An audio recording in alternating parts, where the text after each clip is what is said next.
Alors, salut à tous, vous me recevez? Et on reçoit bien. Ok. Alors, salut les amis, j'espère que vous allez super bien. Bienvenue dans voilà, notre émission spéciale chaque quinzaine, chaque samedi par quinzaine. Voilà, l'émission discussion entre développeurs. Donc, nous sommes là ce soir pour parler d'un thème assez intéressant. Donc, ici, c'est Jacob Gomet, je suis le modérateur, voilà, qui va présider ici cette séance. Je ne serai pas seul, je serai ici avec notre invité spécial, Junior Medinou, qui va nous parler ici de l'open source. Alors, avant de commencer, qui n'a jamais fait une PM install? Qui n'a jamais fait compose install? Qui n'a jamais utilisé des packages en ligne? Qui n'a jamais utilisé quelque chose? On a tous utilisé voilà, ces éléments-là pour pouvoir agrémenter notre code, pour pouvoir aller vite. Alors aujourd'hui, Junior Medinou va nous permettre de comprendre un peu le monde de l'open source et de nous faire comprendre un peu comment cela fonctionne et de nous aider, si possible, de nous donner envie d'aller vers cet environnement-là, vers ce monde-là. Alors, car je suis sûr que chaque fois, vous faites toujours une PM install. Voilà. Alors, sans plus tarder, on ne va pas trop traîner sur l'introduction. Je vais laisser la parole à Junior, qui va se présenter et nous, ici, entretenir, nous aider, voilà, comprendre un peu le sujet. Mais avant de lui donner la parole, instant auto-promo, voilà, vous pouvez nous soutenir, vous pouvez soutenir au fait ici l'émission Discussion entre devs à travers des dons et en nature, bien évidemment, en nature. Voilà, vous pouvez nous soutenir. Je vais laisser le numéro Mobile Money là. Si quelqu'un est intéressé pour soutenir au fait l'émission, voilà, pour soutenir au fait le travail que nous faisons, ça ferait toujours plaisir quand même. Donc voilà. Donc si vous êtes généreux, vous voulez soutenir ici l'émission, voilà, discussion entre développeurs, n'hésitez pas tout simplement à faire un don sur le numéro que je vais envoyer tout à l'heure. Merci Junior, tu as la parole.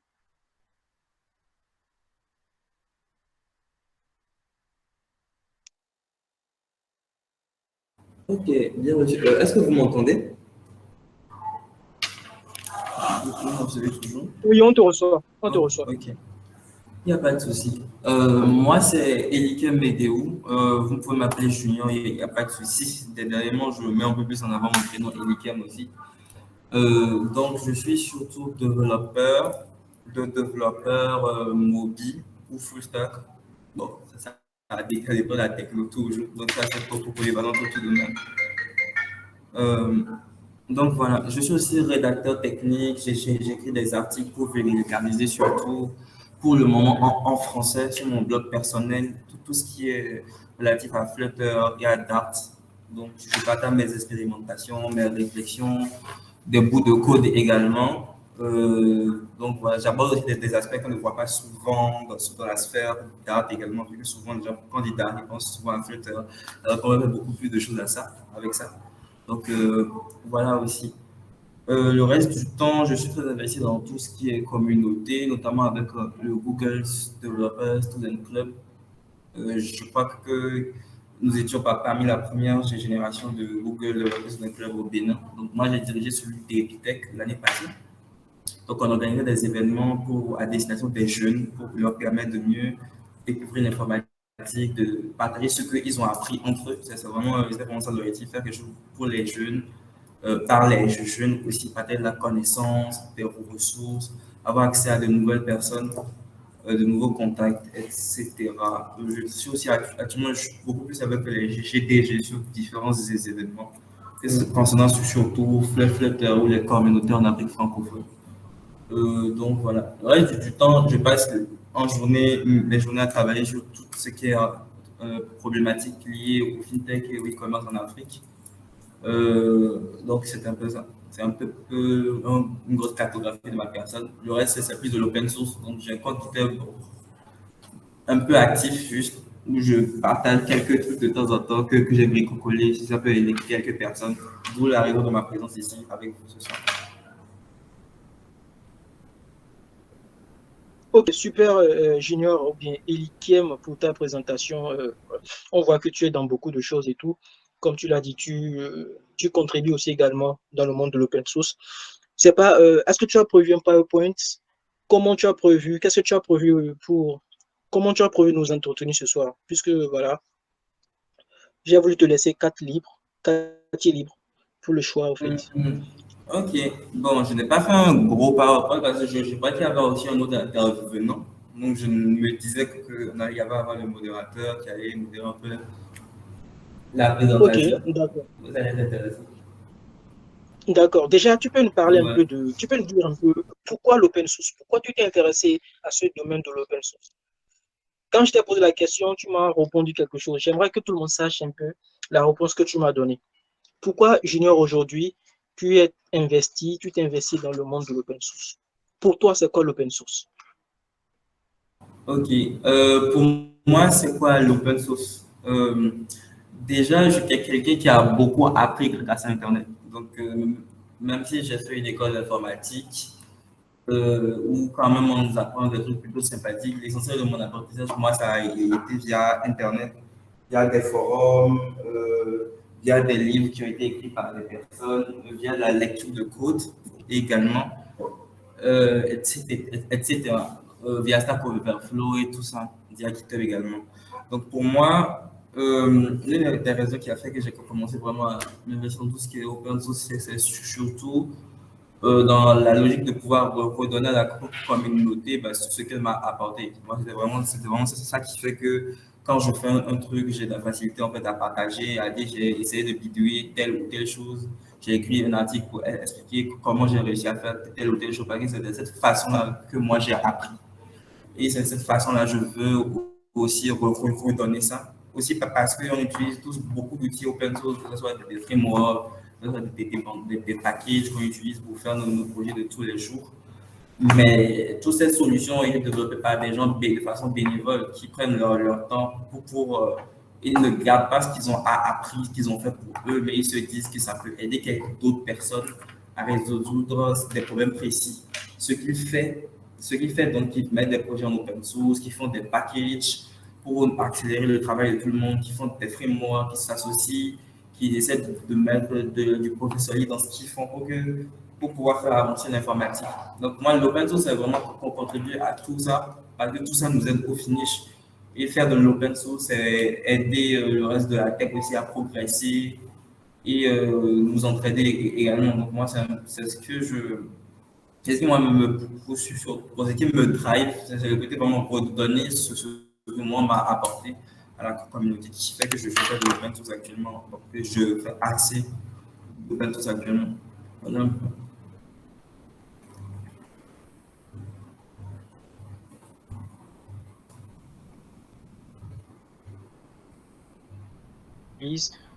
La plupart des outils que tu utilises, des frameworks que tu utilises, des paquets que tu utilises, voilà, tu l'as eu gratuitement. Donc pour toi, c'est légitime pour toi en retour, c'est légitime pour toi en retour de pouvoir aussi contribuer à l'amélioration de Mm, ces outils ou bien de mm, pouvoir, voilà, rajouter une couche, voilà, ou si mm, possible, rajouter, voilà, quelque chose pour pouvoir contribuer au fait. Donc c'est pourquoi, en fait, tu es dans l'open source. C'est pourquoi tu t'intéresses à mm, l'open source. mm. Pour moi, c'est OK. surtout ça. Et aussi, c'est aussi un moyen de rencontrer d'autres personnes également. Tout ça, on va pouvoir en aborder devant les avantages et qu'on sort, ça n'y a pas de souci. OK. Maintenant, il y a deux mondes différents. Il y a le monde de l'open source, où les gens contribuent librement et gratuitement à l'élaboration des outils. Il y a aussi le monde propriétaire, au fait, où c'est-à-dire on crée des logiciels et on essaie de les vendre, au fait. Est-ce que Oui. tu ne penses pas que l'open source, c'est une perte de temps? Pendant qu'on peut vendre une Mm, solution, oui. pendant qu'on peut vendre une solution à des personnes, pourquoi, en fait, prendre tout son temps pour, par exemple, créer un framework tel que Laravel? Tu imagines tout le truc qui est Tout derrière, ça va. Mm, Vue.js, tout le truc qui est derrière, mm. alors qu'on peut tout simplement vendre. Ok. Déjà, pour répondre à ça, je vais quand même bon, revenir un peu sur les débuts de l'open source. Donc, le terme open source, c'est quand même un terme qui a vu le jour en 1998, en fait, bon, où le terme même, l'expression open source a vu le jour qui sert à désigner tout ce qui est logiciel gratuit qu'on peut utiliser pour, euh, pour faire différentes tâches différentes sortes de choses. Donc, ça part d'abord d'une philosophie. La philosophie de l'open, ce qui a entraîné l'open source, c'est la philosophie du logiciel libre, dont l'un des principaux acteurs, bon, j'ai oublié le nom, ouais. En vrai, j'ai oublié son nom. Dont l'un des principaux acteurs qui est le principal développeur du projet, bon, de tout ce qui est Unix, de tout ce qui est Linux, en fait, ça a commencé vraiment à partir de lui. Donc, la philosophie, c'était quoi? Considère d'abord avant tout l'informatique comme une science. Est-ce qu'une science, on a besoin de penser systématiquement centraliser les informations et les monétiser avant que, avant de pouvoir s'en servir? Est-ce qu'on a besoin pour une science?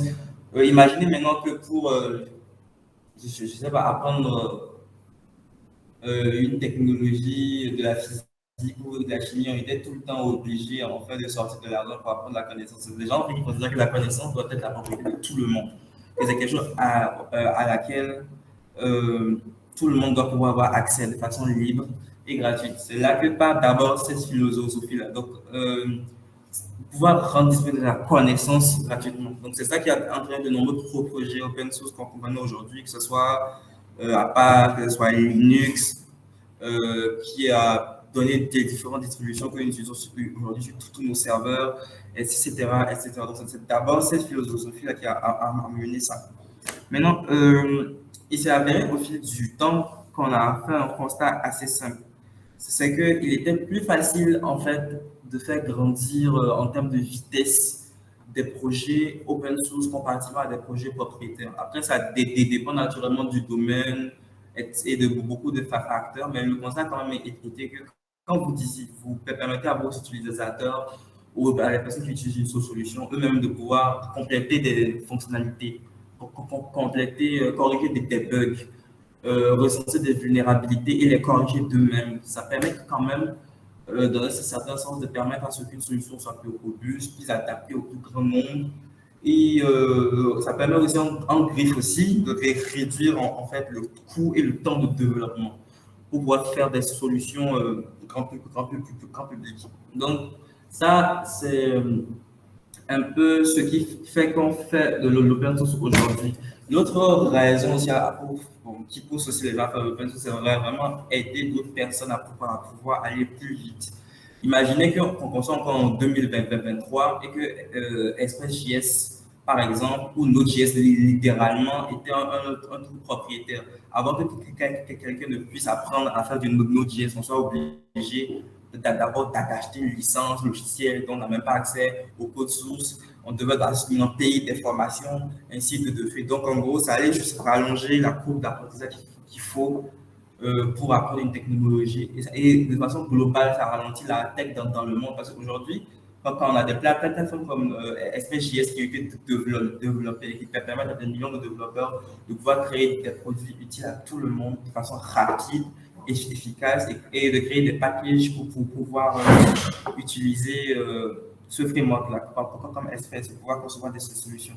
Avoir permis de faire ça a permis à des gens de lancer énormément de produits, énormément de startups, etc. Et tout le monde a une ressource centralisée auquel on a tous accès et qu'on peut modifier à notre guise, compléter à notre guise. On n'est pas obligé de réutiliser un projet open source entièrement. On n'est pas obligé d'utiliser un package dans l'état dans lequel vous l'avez pris en ligne. Vous pouvez juste récupérer le package, faire vos modifications et ça vous fait gagner du temps. Donc, c'est vraiment cette philosophie qui est derrière l'open source. C'est ça, de nombreuses boîtes l'ont compris. Par exemple, je donne l'exemple de Google, par exemple, à travers des projets comme Flutter ou encore Android, qui était à la base quelque chose qui devait être propriétaire, mais après qu'ils ont racheté, maintenant qui est aussi open source, ou Android, qui permet aujourd'hui à des millions de développeurs de pouvoir concevoir des solutions partout dans le monde, etc. etc. Donc, ça permet aussi de fédérer des gens autour d'un produit. Donc, c'est aussi une affaire de communauté. C'est une communauté qui s'en charge, c'est une communauté qui utilise une technologie, c'est une communauté qui fait grandir la technologie. Et un petit truc que je vais glisser avant de clôturer cette partie, c'est que open source ne veut pas forcément dire gratuit. Là, c'est un truc open source qu'on gagne faire de l'argent avec. Pas du tout. Il y a assez de projets open source qui sont très bien monétisés et qui permettent de pouvoir faire vivre énormément de personnes. Il y a même des industries open source qui sont valorisées à plus d'1 milliard de dollars. Mais c'est toujours de l'open source en fait. Donc voilà un peu.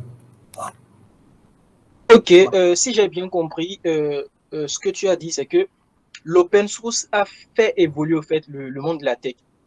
Tout à fait. L'open source a contribué à ce que nous avons aujourd'hui. par exemple, JavaScript, Dart, Flutter. C'est-à-dire, s'il n'y avait pas l'open source, on n'aura pas les versions que nous avons aujourd'hui. On n'aura pas le niveau que nous avons aujourd'hui en termes de version et tout comme ça, si j'ai bien compris. Oui, tout à fait.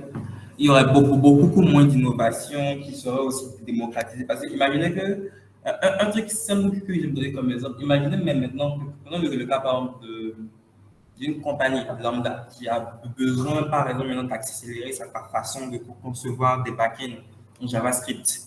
Et ils décident à eux seuls maintenant de concevoir un genre de SPJS pour faire, par exemple, leur backend plus rapidement et que garde la solution pour eux et que quelqu'un d'autre dans le monde, mais maintenant aussi a la même problématique, s'assoit quelque part et fait aussi son propre truc.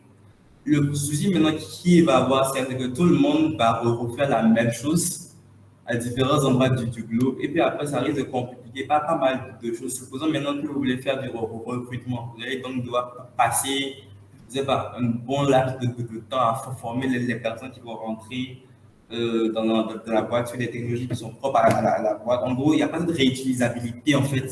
Il n'y avait pas il n'y a pas de réutilisabilité en fait de la tech. Et honnêtement, pour moi, je trouve que ça serait vraiment un frein en fait au développement rapide des startups, des entreprises, des produits qui sont développés à travers le monde. Le simple fait de pouvoir savoir qu'il y a une ressource que tout le monde peut apprendre de n'importe où. C'est plus facile de dire dans une autre, je veux quelqu'un qui sait faire SPJS. C'est plus facile parce que tu sais, quand il va venir, il a déjà les bases sur telle ou telle technologie qui est open source, qu'on peut apprendre de n'importe où. Donc il y a aussi ce côté-là que l'open source permet d'apporter en fait, à la tech. En tout cas, de mon point de vue tout de même. Ok, ok Junior. Dis-moi, comment les gens vivent de l'open source? Parce que c'est carrément Et, devenu un métier aujourd'hui où les gens passent leur temps sur GitHub. Les structures comme les gros frameworks, par exemple, tels que Vue, Express, tous ces frameworks que nous utilisons sont open source. Mais comment ils arrivent à vivre? Quand tu viens sur les sites web, c'est joli, bien documenté. Si c'est vraiment du gratuit, mais comment ils arrivent à s'en sortir financièrement? Tu peux nous tout expliquer à un peu? fait. Oui, oui, oui. Comme j'ai dit, open source ne veut pas dire gratuit. Ce n'est pas parce que tu peux installer un paquet, une solution gratuitement pour faire quelque chose que derrière on ne gagne pas de l'argent avec. Déjà, dans un projet open source, je vais parler de deux gros formes de business model qui sont associées à l'open source. La première forme de business model qui est la plus courante, c'est le sponsoring. Supposons un exemple simple de sponsoring. Il y a quelqu'un qui a fait un projet open source. Je donne par exemple le cas du projet, comment on appelle, Scrappy. Voilà. Scrappy, c'est une startup open source. Je vais vous partager le lien dans le chat. Je vais vous partager mon écran, ce serait mieux. Le cas de Scrappy, par exemple. Ok, voilà. Donc, le cas de Strapi. Le cas de Strapi. Strapi est une solution open source qui vous permet en gros de pouvoir gérer vos contenus, vos applications sans trop vous casser la tête. C'est en gros une sorte de CMS, on appelle ça un headless CMS. En gros, c'est un CMS qui expose le contenu d'API que vous pouvez réutiliser n'importe où, dans n'importe quelle application. À la fois pour gérer le contenu de votre application ou pour lui rajouter des extensions sans forcément avoir besoin de vous asseoir pour écrire du code. C'est simplement. Maintenant, Strapi est un projet open source. Comment Strapi gagne de l'argent? Premièrement, par le sponsoring. Cette solution, mais maintenant, a été très utile à des entreprises pour pouvoir accélérer leur développement. Que ce soit NG, vous voyez ici, Toyota, Walmart, la NASA, Société Générale, Accenture, etc., etc. Toutes ces entreprises ont compris que cette solution-ci, même si elle est open source, leur est vitale pour le produit. Donc, ils ont compris que cette solution est importante pour eux. Et en accord avec ça, ils ont donc décidé de sponsoriser le produit, la solution, pour que les développeurs puissent passer plus de temps à la maintenir, à la développer, pour que eux, parce que eux, ça les avance. Avec ça qu'ils font de l'argent.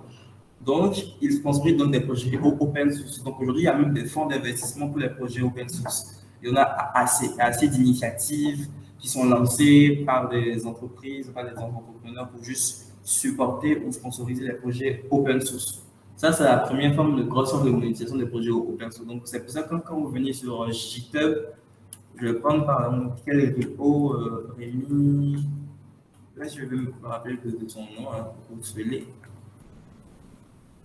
C'est vraiment pas si de retrouver ça. Vous voyez par exemple, lui, c'est un contributeur open source qui est assez célèbre en fait dans la communauté d'art Flutter. Donc, il est derrière de très gros packages que nous utilisons quotidiennement pour gérer nos états dans nos différentes applications. Donc, quand on vient sur son profil, par exemple, vous pouvez le sponsoriser.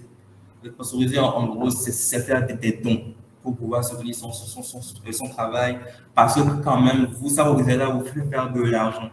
Vous voyez? Donc, ça, c'est la première forme de monétisation qu'on a eu avec le open source. Maintenant, avec le temps, il y a eu une seconde forme de monétisation qui a vu le jour. Je prends le cas de Strapi, il y a d'autres solutions open source encore qui ont différentes formes de monétisation. Strapi, par exemple, est en train de, je ne sais pas s'ils ont fini ça déjà.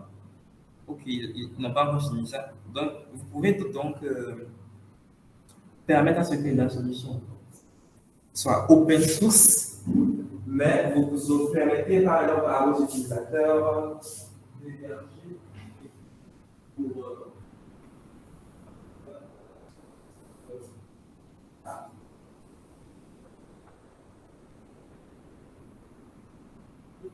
Allô, Junior, tu es là? Allô, Junior?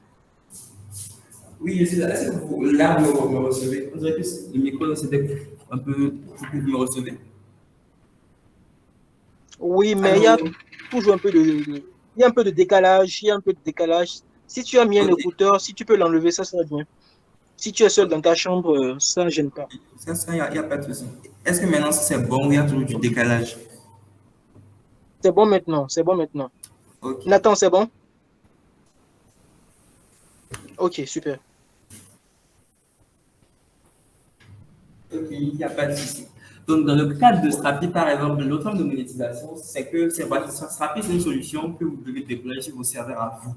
Donc, si vous voulez utiliser Strapi efficacement, vous devez avoir votre serveur, déployer Strapi dessus, l'utiliser dans vos applications.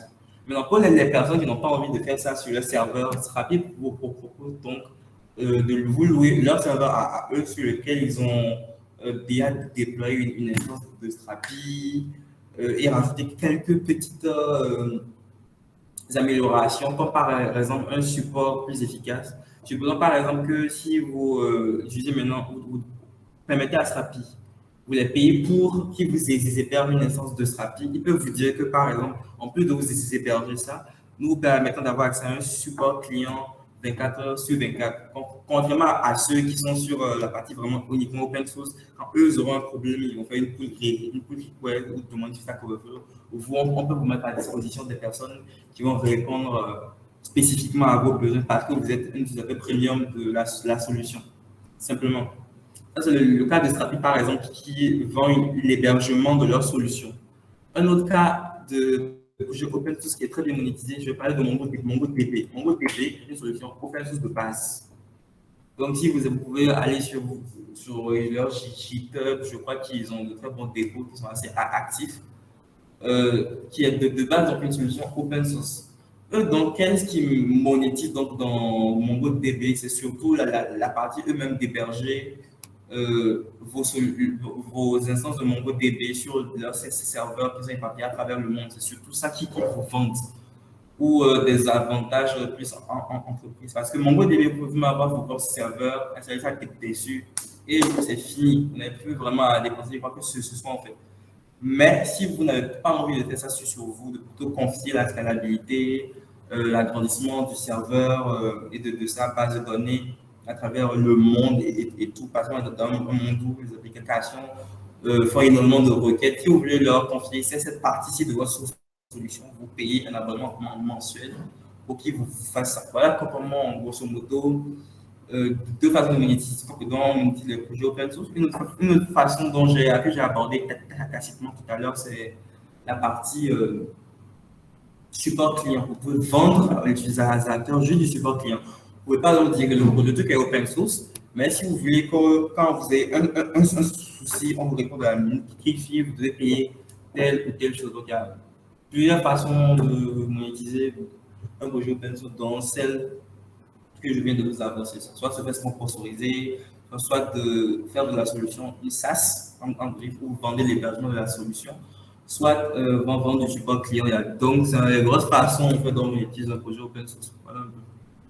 Donc, ça permet à des gens de vivre également, d'avoir de grandes entreprises, de pouvoir payer des gens, de pouvoir faire des une entreprise. Si bien, c'est vrai que c'est difficile, honnêtement. C'est pas tous les projets open source qui arrivent à atteindre des tailles aussi importantes. Il faut vraiment que votre solution soit d'enjeu, gargantuesque pour beaucoup des entreprises pour que ça arrive là. Mais oui, c'est un peu comme ça que les solutions open source sont monétisées. Ok, ok, super. Donc, de ce que j'ai compris, c'est que voilà, l'open source, au fait, c'est carrément donner un business. Puisqu'on a compris que dans l'open source, on peut avoir beaucoup d'utilisateurs qui peuvent contribuer et tout. Donc, pas derrière, on essaie juste de mettre en place voilà, un système de, soit les sponsors, le sponsoring, ou bien voilà, un système de, comme tu l'as dit, voilà, de service client pour pouvoir rentabiliser.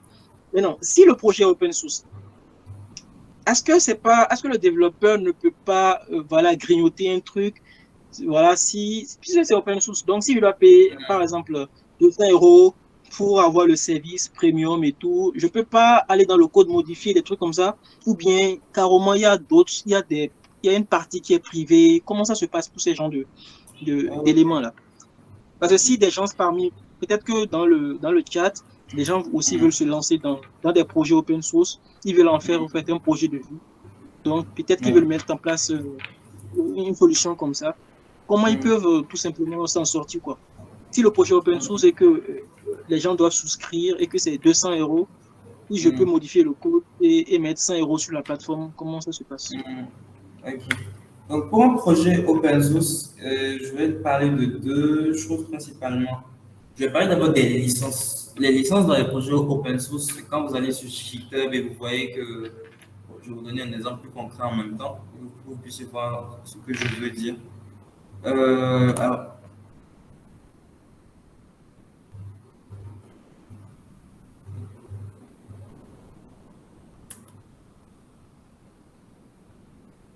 ok. Quand vous allez par exemple sur un projet open source, bon, je vais aller sur un projet open source made in Benin. Déjà, si vous connaissez Onésine, donc c'est un développeur de la communauté Flutter Benin qui maintient ce package-là, ce package React, par exemple, qui vous permet en gros de pouvoir faire des champs de sélection avec React principalement. Donc, quand on venait sur son profil, sur sa page, vous allez voir ici qu'il y a une licence. La licence, en gros, c'est un contrat ou une politique qui spécifie comment une solution open source va être utilisée par des tierces. Parce que ce n'est pas parce qu'une solution est open source que toujours, dans 100% des cas, vous pouvez faire ce que vous voulez avec. Il y a quand même une partie qui sert aussi à protéger les développeurs qui ont conçu la solution. Parce que c'est open source, le code est ouvert, donc quelqu'un peut un jour décider de juste de venir prendre ça et de monétiser ça en fait à votre insu. Et si vous n'avez pas une licence correcte qui a été définie pour le projet et qui est actée par une institution, c'est-à-dire une institution qui veut attester que oui, cette licence que vous utilisez sur le projet open source vous donne certaines protections, etc. etc. Donc voilà. Il y a MIT par exemple qui vous autorise à utiliser à des fins commerciales un projet, qui vous autorise à utiliser, à modifier le projet, à distribuer le projet et à l'utiliser à des fins privées également. Mais qui a des limitations, comme par exemple si un jour le projet ne marche plus ou à des fins de sécurité, ce n'est pas, vous n'avez pas le droit d'en vouloir ou maintenance du projet, par exemple. Des choses comme ça. Donc, il y a pas mal de licences de plein de choses qui sont disponibles. Il suffit de taper open source license sur Google, etc. Il y a aussi des licences open source que vous pouvez vous-même définir, c'est-à-dire vous pouvez vous rapprocher d'un notaire ou d'un organisme qui vous permettent de pouvoir émettre une licence. C'est comme un contrat. Il y a pas une licence que j'aime bien, je vais la retrouver ici. On dit parfois dans l'open source, il y a la licence GNU, etc. Une des plus utilisées, c'est la MIT. La plupart des projets, généralement, c'est MIT, vous allez voir.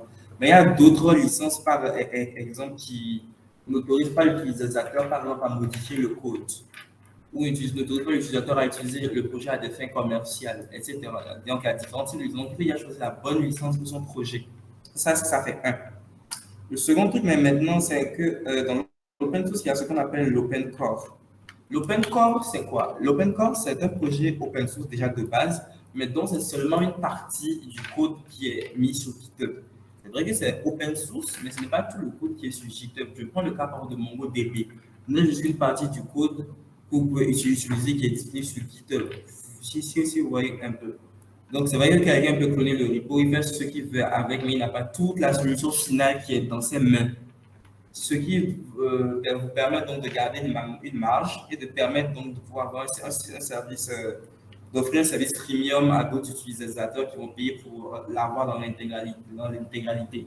Donc, c'est aussi une autre façon de mettre en place un projet. Vous n'avez pas besoin de mettre tout le code aussi en open source, peut-être juste une partie sur lequel n'importe qui peut venir faire des pull requests, n'importe qui peut forquer, ajouter ce qu'il veut. Et il y a une autre partie qui est beaucoup plus privée, qui est disponible uniquement que pour un certain type d'abonnés ou d'utilisateurs que vous allez définir, soit moyennant soit des utilisateurs qui ont payé, soit qui ont rempli certains critères, etc., etc. Donc, ça dépend de la licence que vous choisissez aussi et du modèle d'open source que vous choisissez. Donc, je viens de parler donc de l'open core également, qui est une philosophie derrière l'open source qui considère vraiment que c'est vrai qu'on est open source, mais j'ai le droit aussi de ne pas vouloir tout mettre dans l'open source. Oui, vous avez ce droit-là également. C'est aussi la liberté d'expression, mais souvent on n'aime plus appeler ça open source parce qu'ils trouvent que l'open source doit vraiment être démocratisé et rendu disponible gratuitement. Mais il y a d'autres qui ne sont pas d'accord avec cette idéologie, qui pensent que je peux mettre juste une partie en open source et garder le reste pour moi pour pouvoir me faire de l'argent avec. C'est aussi un chemin que vous pouvez prendre. Le cas de MongoDB, par exemple, est un exemple. Je ne sais pas si je peux avoir encore d'autres exemples pour Open Core Project. Ok. Donc, il y a plein de. Bon, il y a même pas Wikipédia qui explique bien ça. C'est aussi juste un business model spécifique à l'open source également que vous pouvez retrouver. Il y a des choses comme, il y a des outils comme Kafka, Cassandra, même Oracle MySQL, Elasticsearch, Neo4j, GitLab, etc., Redis, qui sont des projets qui restent en open core, si vous voyez un peu. Donc, c'est un peu ça, c'est un peu ça. C'est un peu ça. C'est un peu un peu tout ce qui Ok, est donc, open de source. ton, ok, de ton partage, voilà, moi je retiens que on a l'open source qui est totalement libre et l'open core, voilà, on décide tout simplement de laisser une partie libre et de Oui, cacher l'autre partie qu'on peut utiliser à des fins personnelles et tout. voilà. Alors, dis-moi, Junior, sans GitHub, je dis sans Git, est-ce que l'open source aurait pu exister? Sans Git, est-ce Hum, que l'open source aurait pu exister? Parce que Git est un outil de versionning. Voilà, on va versionnaliser. Je sais pas si c'est comme oui, ça on le dit. oui, On va oui. versionner voilà, le projet. On va le mettre sur voilà, un service distant, comme voilà, un service comme GitHub, Bitbucket, GitLab, etc. Sans GitHub, sans Git, penses-tu qu'il y aura vraiment de l'open source? Bon, déjà, je suis venu ici déjà pour montrer que Git est un projet open source. Déjà, pour commencer. Ça fait un. GitHub. Donc, le code source de Git, si vous voulez le voir, il est ici. Il est écrit majoritairement en C et en Perl et en Shell aussi. En C, Shell, Perl et consorts. Donc, c'est un projet open source qui est déjà de base. Donc, c'est important de se rappeler ça. C'est ce qui veut dire qu'avant qu'il y avait bien des façons de le faire. Avant qu'il y avait d'autres types de versions, qui étaient disponibles. Je parle actuellement d'outils comme SVN. Que, je ne sais pas si c'était ça. SVN vs Git. Ok, c'est cool. Donc, il y avait SVN qui était pas disponible avant Git qui était essentiellement centralisé, qui était là avant. Et même avant ça, l'open source, c'était vraiment de partager du code. S'il n'y avait pas Git, les gens, s'il n'y avait pas Git, je suis l'open source aujourd'hui, ça serait sans doute des fichiers zip qu'on soumet sur une plateforme ou non, ou peut-être sur un site personnel que des gens vont ouvrir, lire, voir si ce qui est bon, ce qui n'est pas bon, et voir comment on va les mélanger pour pouvoir avoir une seule version pour tout le monde. Donc, donc ce n'est pas, l'open source n'est pas dépendant de Git en tant que tel, pas du tout, pas du tout, pas du tout. C'est juste une philosophie qui veut partager des informations. Donc, la première façon de partager des informations, je peux très bien juste ouvrir Google Drive, je fais mon projet open source dessus. Et quand quelqu'un aura besoin de ça, il télécharge un fichier CD et je lui montre comment je fais un readme, je lui montre comment installer ça et puis voilà, c'est toujours l'open source. C'est pas un souci du tout.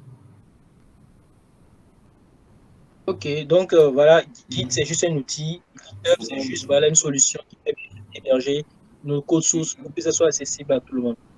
Voilà. Maintenant, donc, si aujourd'hui, je vais sur GitLab ou bien sur GitHub, ok, Mm. je crée voilà, un nouveau projet que je nomme démo, par exemple, démo Gojanda. Est-ce que ce projet-là est open source? Hum, Moi, je vais dire d'abord non, parce que un projet open source, d'abord, se doit d'avoir une licence. Il y a des critères quand même à remplir pour que bon, un projet soit vraiment considéré comme open source. Je ne sais pas si je vais vous retrouver ça. Euh, how to-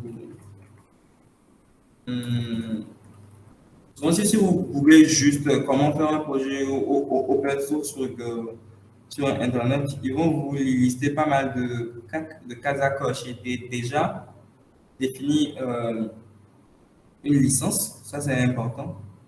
Vous devez déjà savoir sous quelle licence va partir votre code open source. Votre projet open source, en fait, c'est la première grande règle, c'est ça, déjà avoir une licence.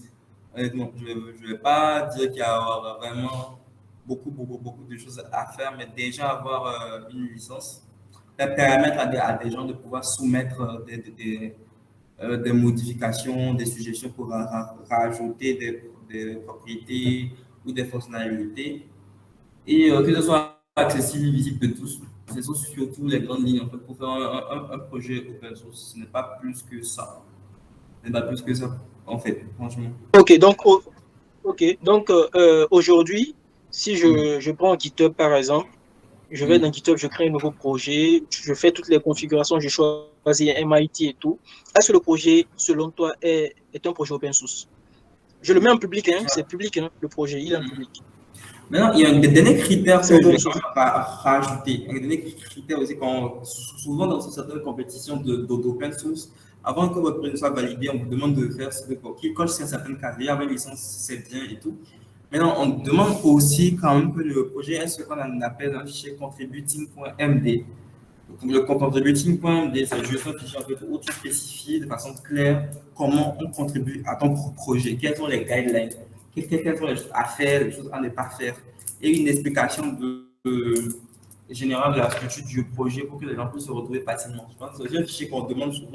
Vous allez voir que dans des projets open source corrects, bon, le projet open source correct, il y a ce fichier qui est assez récurrent. Je peux en prendre le projet Linux, simplement. Quand vous prenez le projet Linux, quand vous prenez le projet Linux, je viens. Ok, cool. Quand vous prenez le projet Linux, par exemple, dès que vous arrivez sur la page du projet, vous avez déjà assez de fichiers qui sont présents. Il y a le copying. Eux n'ont pas appelé ça contributing.md. Mais en tout cas, il y a quand même un fichier. Voilà, c'est exactement ça. Eux, ils ont appelé ça maintainers. Mais souvent, de nos jours, on nomme ça contributing. Donc, du coup, dans ce fichier, vous allez voir que la communauté est assez space. Donc, c'est un je crois que c'est l'un des plus gros fichiers de contribution en open source qui existe. C'est un fichier extrêmement long. Je crois qu'il y a à peu près il y a 23 000 lignes dans ce fichier juste pour la contribution. où on vous explique les bonnes pratiques à avoir, toujours tester le code et le faire revoir par 4 ou 5 personnes avant de merger le projet. Avant de pouvoir mettre le projet sur la branche principale, il faut d'abord faire une alpha qui va être utilisée, etc. etc. La façon dont vous devez faire les pull requests, parce que Linux a commencé assez tôt, ce qui veut qu'il y a, eux, ils n'utilisent pas tous les outils de JIT qu'on a actuellement pour manager le projet. Donc, encore sur le projet Linux, on s'envoie des mails. Encore. Je vois qu'ils ont carrément un site à part où Linux Torvald répond aux mails des contributeurs. Et lui, bon, il n'est pas déjà quelqu'un de très sympathique dans ce mail. C'est quelqu'un qui est capable de t'insulter par mail, alors que les mails sont lisés par tout le monde, mais il te ramasse quoi. Il n'a pas de souci du tout à faire ça. Et tout le monde voit ça. C'est moi qui vais vous retrouver le site là.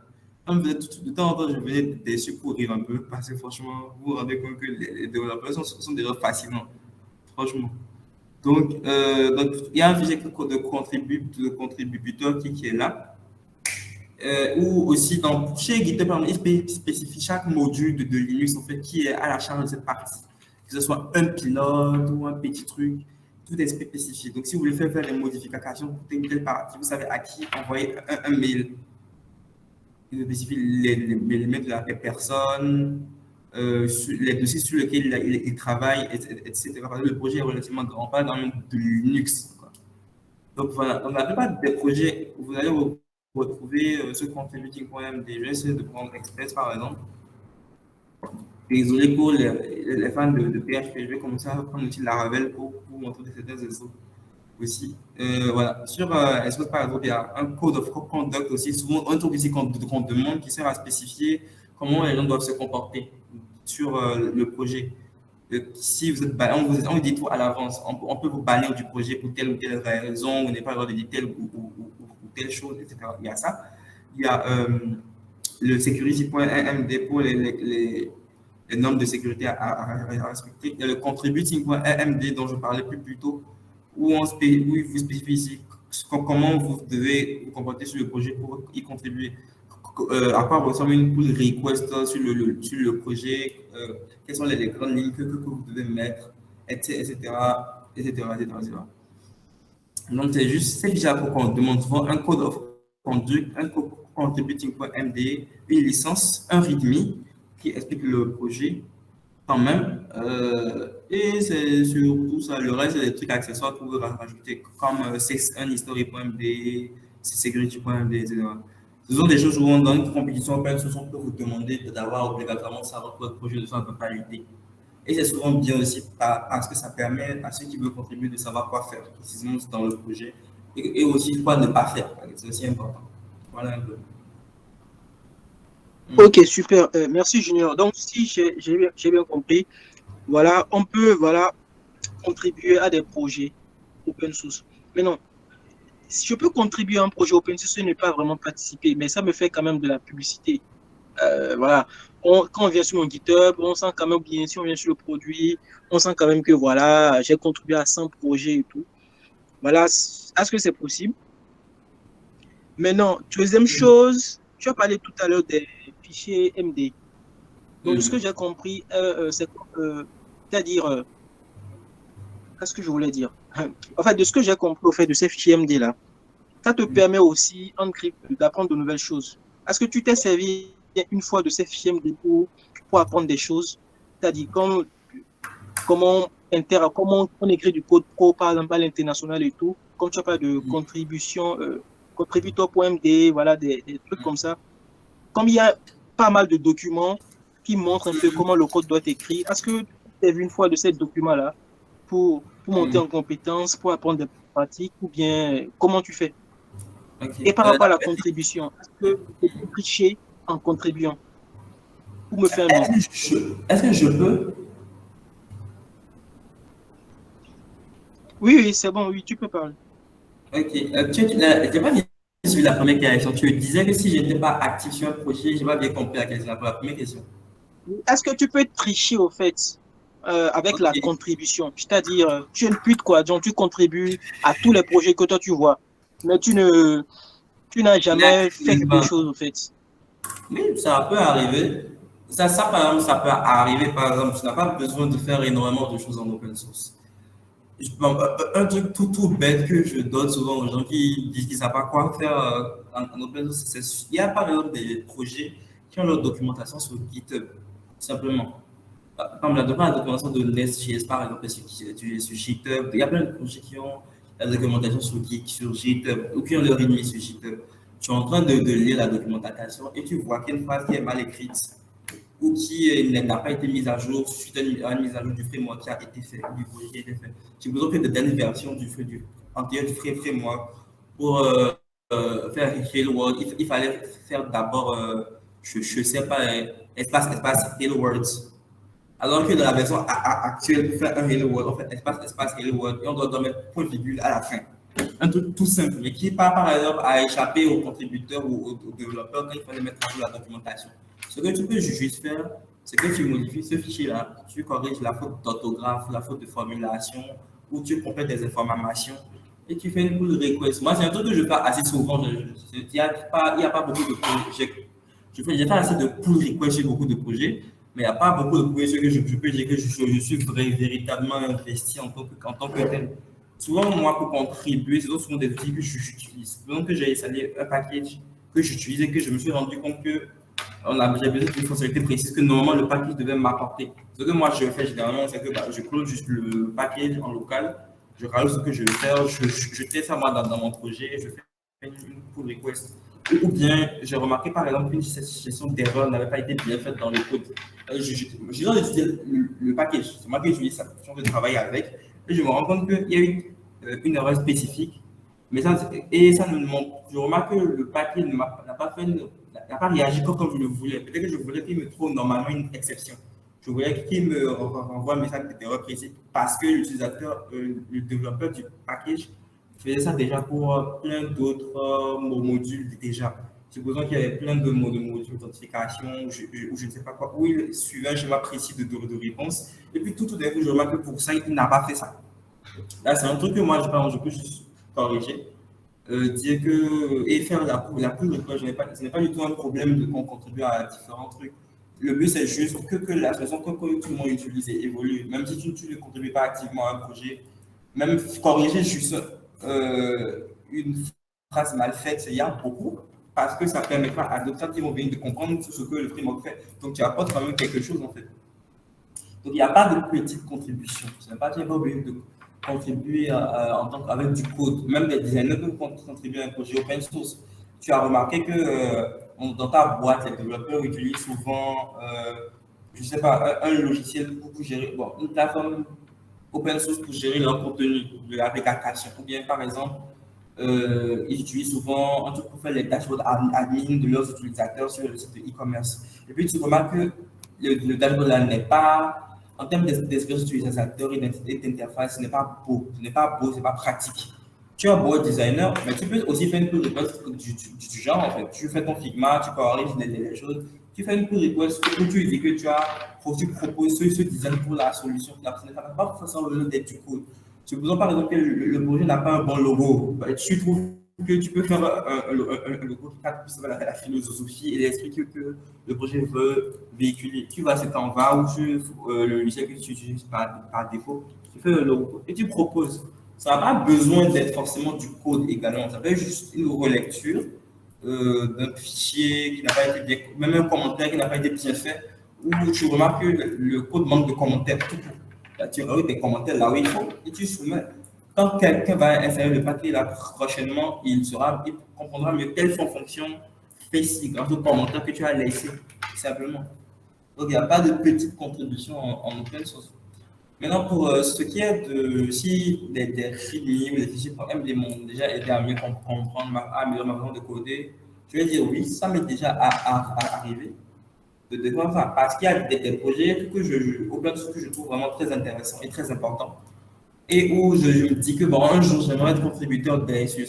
Ça ne devrait jamais arriver d'ouvrir juste le code de Laravel et de dire que un jour, j'aimerais moi aussi faire quelque chose pour que la Laravel puisse avancer et qu'on dise que moi aussi, bah, j'ai contribué au projet de Laravel.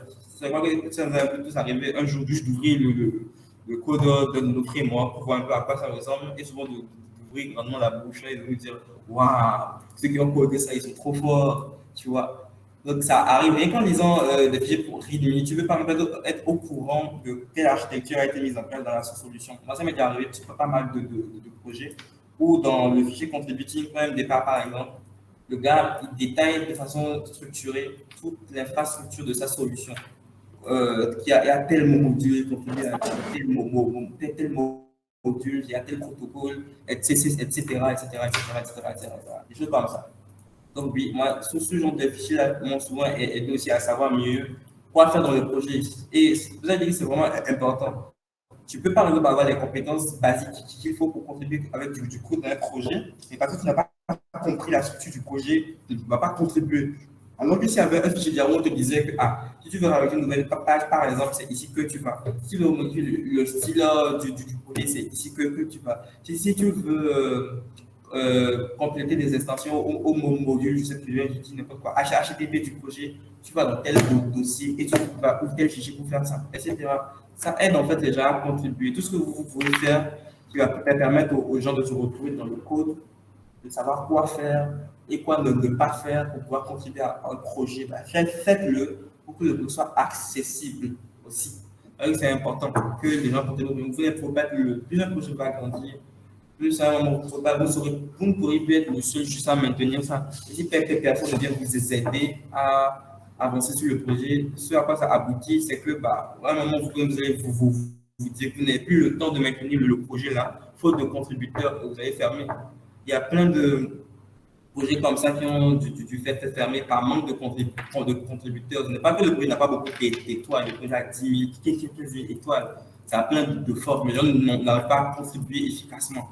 Ce qui fait qu'à un moment, bah, tu ne peux pas être le seul à maintenir ça. Après, il y a naturellement des exceptions, notamment le développeur qui est créé Adonis.js. Adonis.js, pendant un bon moment, c'était pratiquement une seule personne juste qui travaille dessus à temps plein. Je ne sais toujours pas comment il arrivait à faire ça tout en ayant un travail à temps plein. Je ne sais même pas si le projet continue toujours avec cette seule personne, je vois. Donc, oui, le projet est toujours en cours. Mais pendant un bon moment, c'est une seule personne qui travaille dessus. Mais ce n'était pas évident pour cette seule personne de travailler dessus, en fait. Tu vois. Donc, ce sont des choses qui arrivent. Des choses qui arrivent. Donc, il faut que le projet soit donc accessible. On parle donc d'accessibilité encore, de l'accessibilité d'un projet open source. À quel point il est facile pour des gens d'y contribuer. C'est un peu ça. C'est un peu ça. Un peu, pour ma part. Ok, super. Donc, de ce que j'ai compris, de ce que tu as dit, en réalité, faire de l'open source, ce n'est pas vraiment si compliqué que ça. Soit tu décides de créer un projet open source qui n'est pas forcément aussi évident que ça de trouver la bonne idée, ou soit c'est de pouvoir juste contribuer et avec de petites choses tout simplement. De petites choses. C'est comme une cotisation. Si tu as 100 francs, tu donnes. Si tu as 25 francs, tu donnes. Si tu as 1000 francs, tu donnes. Si tu as 100 000, tu donnes, etc., etc. C'est un peu ça. Voilà un peu. D'accord, important. OK. Alors, qu'est-ce que tu peux nous dire aujourd'hui pour des personnes comme nous qui ont peut-être des repos privés ou bien pour des personnes comme nous, voilà, qui peut-être n'aiment pas l'open source? Qu'est-ce que tu peux nous dire au fait afin que nous puissions vraiment prendre goût à cela? Bon, déjà, je vais dire, il n'y a pas de développeur en 2023 qui va dire qu'il n'aime pas l'open source. S'il n'aime pas l'open source, qu'il supprime Laravel, qu'il supprime Express, qu'il supprime Node.js, qu'il supprime même son Linux, qu'il aille sur Windows ou sur macOS uniquement. Ça y est, il a le droit. Qu'il n'utilise plus du tout de Linux pour ses serveurs. Que tous ces serveurs soient des serveurs qui tournent sur Windows uniquement. Si vraiment il n'aime pas l'open source, qu'il a fait faire ça. Parce que je ne vois pas comment un développeur aujourd'hui peut dire qu'il n'aime pas l'open source. Ça c'est pas possible. Qu'il ne fasse que de NPM et ça même. C'est simple. C'est simple et efficace, vous voyez. Parce que l'open source, c'est un truc qui est autour de nous quotidiennement. En fait, c'est des solutions que nous utilisons tous. Même VS Code est open source. Le code c'est même pas open core, c'est vraiment open source. Vous allez sur GitHub, vous tapez Visual Studio Code simple et efficace et vous allez tomber sur le repo de VS Code qui est un des repos de Microsoft qui est juste là. simple et efficace. C'est ça qui permet à des personnes de pouvoir créer à d'autres personnes encore de pouvoir même faire des éditeurs de texte, des éditeurs de code qui tournent dans le navigateur. Parce que VS Code tourne avec Electron, et Electron, HTML, CSS, vous voyez un peu le topo. Donc, c'est facile de faire tout tourner ça encore sur du web. C'est ça que, avec ça, en s'inspirant de VS Code, que des projets comme CodeSpace ont vu le jour. CodeSpace est une solution de GitHub qui vous permet de modifier du code GitHub directement dans votre navigateur. Mais ça c'est à appuyer, l'éditeur c'est essentiellement appuyé sur le code source de VS Code qui était disponible. Donc, l'open source permet aussi de pouvoir faire ça, de pouvoir créer des projets d'envergure sans avoir besoin de réinventer la roue. Donc, avant maintenant, donc, il n'y a pas de développeur qui peut dire qu'il n'aime pas l'open source. Ça, c'est pas possible. Parce que vous codez avec, en fait. La plupart du temps, c'est tous beaucoup de projets open source. Si vous avez des repos privés, il n'y a pas de souci aussi. Mais juste moi, je dirais toujours du carré à l'esprit que le but, c'est pas de dire que j'ai écrit le meilleur code du monde. Le but, c'est pas de dire oui, c'est moi qui sais coder, c'est moi qui écris du code super compliqué, que personne ne peut comprendre, donc c'est moi qui suis le boss. C'est pas ça le but. Le but, c'est juste de partager quelque chose à des autres. Vous avez eu un problème, vous avez trouvé une façon de résoudre ça, qui vous a nécessité vous-même de réfléchir, d'écrire du code, et vous vous dites que, qui pourra avoir des personnes qui aussi auront ce problème, qu'ils puissent avoir accès aussi à ça quelque part, simple et efficace. Vous pouvez mettre ça sur GitHub, vous pouvez mettre ça sur Gist. On parle souvent de GitHub, mais là, on peut aussi Gist. Gist, en fait, c'est juste une plateforme de GitHub où vous pouvez héberger de gros dossiers. Vous pouvez juste héberger des fichiers. Moi, ça m'est arrivé juste d'héberger juste des fichiers. Par exemple, j'ai besoin de pouvoir stocker une fonction qui fait un truc hyper précis. Juste, je vous partage ça alors dans le chat, quelqu'un a demandé. C'est le même cas que WordPress pour ce qui est open source où WordPress est aussi bien utilisé. C'est surtout pas parce que c'est open source en fait et que des gens supervisent la mise à jour de ce projet. Même on pourrait même faire un aparté à parler même de gros contributeurs open source au projet ou même à l'open source qu'on a au bien. Je ne vais pas parler de Justin, cet ami sur moi est bon, qui était l'un des principaux contributeurs qui est et qui était déjà un des plus gros contributeurs au projet WordPress qu'on a eu au monde. Il a supervisé la release de la version 5.7 de WordPress. Il travaille activement avec Yoast SEO qui vous permet aujourd'hui de faire du SEO gratuitement avec WordPress. C'est ça que beaucoup prennent pour dire que ouais, ils font du SEO. C'est juste un outil open source que les gars ont mis à disposition de tout le monde gratuitement. Ou presque, je ne sais pas si il y a une option pour Yoast SEO, ceux qui connaissent, ou pouvoir faire ce genre de travail. Donc, du coup, il y a aussi Gist. Gist, c'est juste une plateforme où vous pouvez héberger un seul fichier. Moi, ça m'arrive où il y a eu des tâches très précises que j'ai envie de sauvegarder. Par exemple, comment je juste faire un Docker file qui me permet de lancer mon MongoDB en local. C'est un truc que souvent j'ai envie de faire. J'ai souvent la flemme de tout taper moi-même. Ce qui fait que souvent je vais taper ça sur Google, je vais sur Stack Overflow, je fais copier-coller et je mets ça. Mais je me suis dit que si quelqu'un en a besoin un jour, qu'il puisse juste avoir quelque part un endroit pour pouvoir retrouver ça. Donc, j'ai juste fait un giste où j'ai juste donné un titre. Que voilà, quoi. C'est juste un fichier compose pour créer, déployer une instance de MongoDB. Enfin, j'ai fait ça pour Postgre. Je ne sais pas si j'ai fait ça pour WordPress aussi. J'ai fait ça pour WordPress, mais c'est sur mon GitHub directement. Ça pouvait être juste des snippets ou ça peut être juste des fonctions. Moi, j'avais écrit par une fois un script en fait pour supprimer toutes les branches d'un repo sauf une branche précise, qu'on précise. Et je me dis que ça pourrait servir un jour à quelqu'un. Si un jour vous êtes sur un projet où au début vous faisiez un peu de la merde sur ce qui est de la gestion des branches et que vous voulez tout supprimer, par exemple, vous avez que tout est sur une seule branche, vous pouvez juste venir sur le Mongist, récupérer ce code-là, le coller et tout est bien commenté. Donc, vous comprenez exactement ce que ça fait. Chaque ligne que j'écris est commentée, etc. Donc, c'est vraiment juste la vie qu'il faut avoir. J'ai fait quelque chose et ça peut servir à quelqu'un. Un jour, il y a un de mes projets open source qui n'avait pas pratiquement de rien, mais que moi j'ai vraiment pris du cœur en fait à faire. J'avais fait un template d'architecture pour Flutter par exemple, qui utilise l'architecture MVVM. Mais je trouvais que réfléchir aux architectures pour Flutter, ça prenait du temps. Moi, il m'avait fallu pratiquement 3 à 4 jours pour enfin réussir à écrire correctement une architecture qui tienne et qu'on puisse maintenir facilement.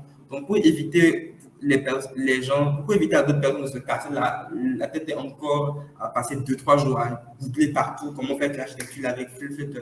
J'ai juste fait un projet open source où j'ai spécifié moi mon implémentation de la solution, de l'architecture, en précisant comment les dossiers sont répartis, de quoi je me suis inspiré, quels sont les papiers principaux qui m'ont permis de pouvoir faire ce projet, etc., etc., etc., etc., etc.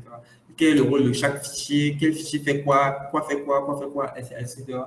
Et j'ai juste partagé. Ce n'est pas un projet où j'ai fait de gros visuels, où, je sais pas, où il y a un débat graphique même, c'est juste des dossiers et des fichiers que j'ai mis et que j'ai partagés. Je me suis dit que ça pourrait aider quelqu'un. Et moi, ça me fait aussi gagner du temps parce que quand je fais un projet, je clique juste ici, use this template, et c'est tout. Et ça me permet donc de voir comment commencer n'importe quel projet sur mon GitHub avec le template que moi-même j'ai créé. C'est tout. Donc, c'est la psychologie juste qu'il faut avoir et la culture du partage. Et quand vous utilisez un package ou une solution et que vous remarquez que la personne ne marche pas, vous savez que c'est un package, quand même, faites l'effort de vous dire bon, qu'est-ce que je peux faire pour améliorer. Parce que souvent, ça arrive quand on travaille sur un projet, on est un package pour résoudre un problème, mais ça ne résout pas le problème qu'on veut, de la façon dont on le voulait. Soit c'est trop compliqué, soit la documentation n'est pas bien écrite. Et souvent, le premier réflexe qu'on a, c'est juste de se dire que bon, je vais trouver un autre. Pour gagner du temps, c'est une bonne pratique. Mais dans un autre monde, bah, vous pouvez aussi juste vous dire que c'est un projet open source, c'est quelqu'un qui a fait. Ce n'est pas comme si. Ce n'est pas comme si quelqu'un d'autre va venir. C'est un projet de toute la communauté, en fait. Donc, c'est la communauté de le corriger pour pouvoir avancer. Moi, ça m'est déjà arrivé, par exemple, d'utiliser un package, mais qui ne fonctionnait pas comme je le voulais. Mais il n'y avait pas encore d'autres packages existants pour faire le même travail. Ce qui fait que j'ai juste cloné le package et j'ai corrigé ce qu'il fallait corriger, ce qu'il fallait corriger et faire une request pour ce package précisément. Parce qu'il n'y a pas le package et ce n'est pas la peine de vouloir inventer la roue. Si quelqu'un a déjà commencé un travail, je peux donc m'appuyer sur sa base, ajouter ce qui manque et publier ça pour que les prochaines personnes qui vont vouloir disent le package trouve la solution qu'ils veulent. Au lieu que quelqu'un se dise encore, bon, moi je vais créer mon package à part en fait. Ça m'est déjà arrivé par exemple encore avec un autre projet qui s'appelle Medusa.js. Medusa.js, c'est une plateforme, un projet open source qui vous permet de, en grosso modo, de pouvoir faire des projets e-commerce de façon simple avec, avec un backend Node.js. Donc, c'est un headless CMS. En gros, ça vous donne un dashboard à admin, une application et un serveur qui vous permet de gérer les produits, les moyens de paiement, les livraisons et tout, le tout en open source que vous pouvez déployer vous-même sur vos propres serveurs. Donc, moi, j'avais eu à une époque l'idée de faire quelque chose comme Medusa parce que j'avais eu la chance d'utiliser une solution qui m'avait beaucoup plu parce que pour l'installer, il m'avait juste suffi de faire une seule ligne de Docker. Je fais Docker pour un projet, le nom du registre. Ça t'installe le projet et tu peux en même temps pour commencer à faire ton backend avec. Et cette facilité en fait d'installation avait tellement plu et je me suis dit pourquoi il y avait pas un truc comme ça uniquement pour le e-commerce. Et moi de mon côté, j'avais commencé à travailler sur quelque chose du genre à part. Et après, dans mes recherches, j'ai vu que l'idée que j'avais de faire un CMS headless pour qui soit open source pour du e-commerce, bah, eux, ils avaient déjà ça comme idée. Ce qui fait que moi, j'ai juste annulé mon projet et j'ai commencé juste à contribuer un peu à ce projet-là, simplement. Et pas en faisant de grandes contributions au début, et soit juste mais même juste des fois en laissant des commentaires sur un article qui a été écrit et sur un blog. Je remarque que l'article n'a pas bien été, manqué d'informations à des endroits spécifiques, juste ça, et il corrige. Ou bien j'avais conçu un mini plugin qui permet d'utiliser Mobile Money avec Medusa, alors que c'est une plateforme américaine. Moi, mon plugin, c'était juste de compléter mon money à ça parce que j'avais eu à faire ça pour mes projets. Simple et efficace.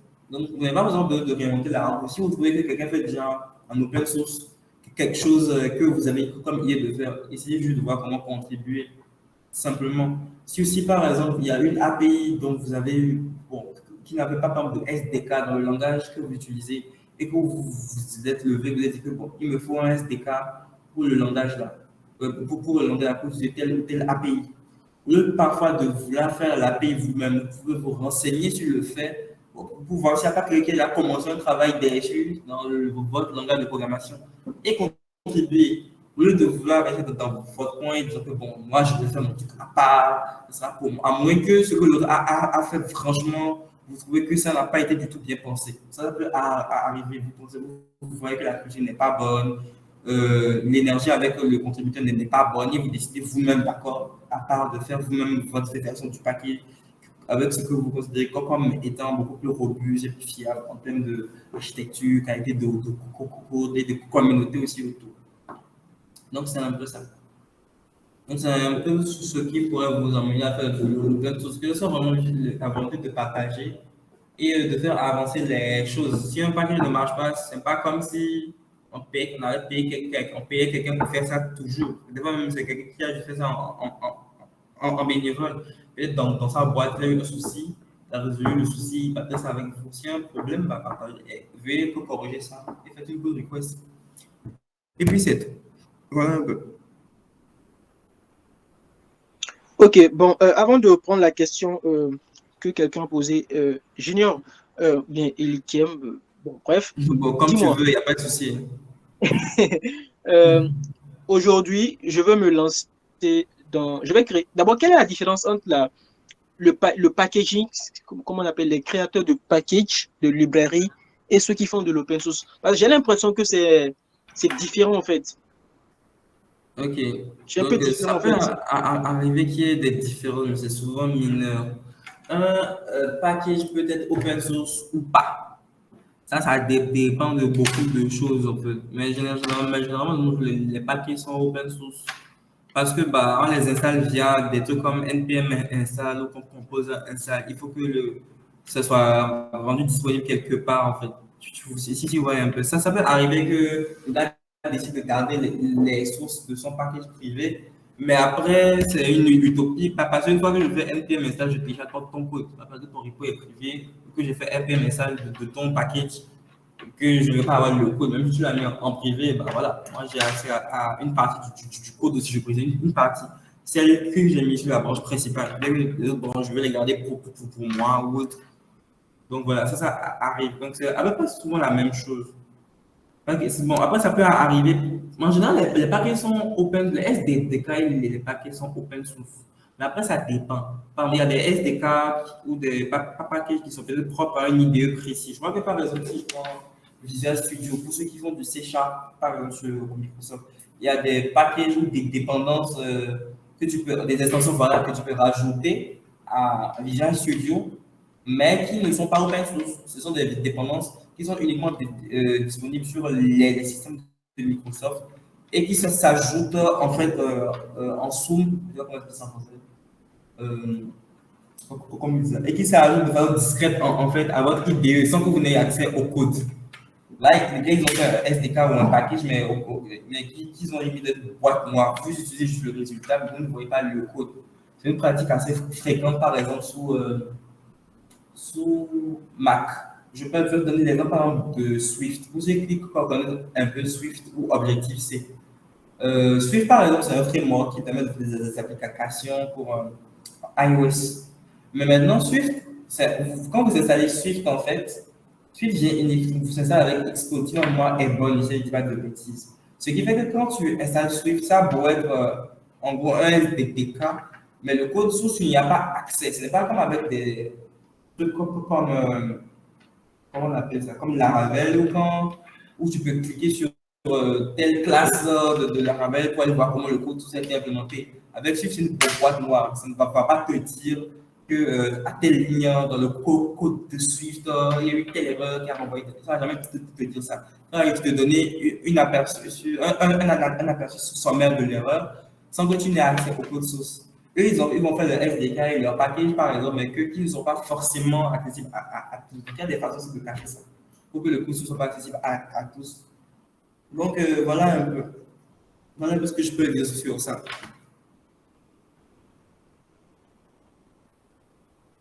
Dernière question et tout. Mm. Dis-moi, Junior, Mm. aujourd'hui, je veux me lancer, je vais créer un package. Supposons, j'ai une idée pour créer un Mm. package. OK? Euh, Mm. Est-ce que je dois me mettre à chercher sur Internet? Est-ce que le package que je vais créer existe? Et m'en arrêter là, ne plus créer le package et directement contribuer. Et bon, bon, si je trouve le package, c'est-à-dire je contribue directement, ou bien je crée quand même le package que plus tard, si possible, je peux mettre sur NPM ou bien, c'est pas, Composer pour pouvoir l'installer. Comment toi tu aurais fait, par exemple? Tu as une idée. Ok. Comme tu l'as dit pour Ok. Mesa, par exemple. Tu as une Mm. idée. Voilà. Pour Comment tu fais? Médisa, par exemple, j'avais l'idée, mais après, j'ai vu que Médisa était déjà un projet qui reprenait via le même contexte et qui me permettait et qui répondait déjà au problème que je voulais résoudre. Et comme c'est un projet open source, moi, je me dis donc au lieu de ne pas passer mon temps à vouloir faire de mon côté, bah, je peux juste me proposer à Médusa en tant que technical writer pour déjà leur rédiger des articles pour vulgariser sur ce qu'ils font.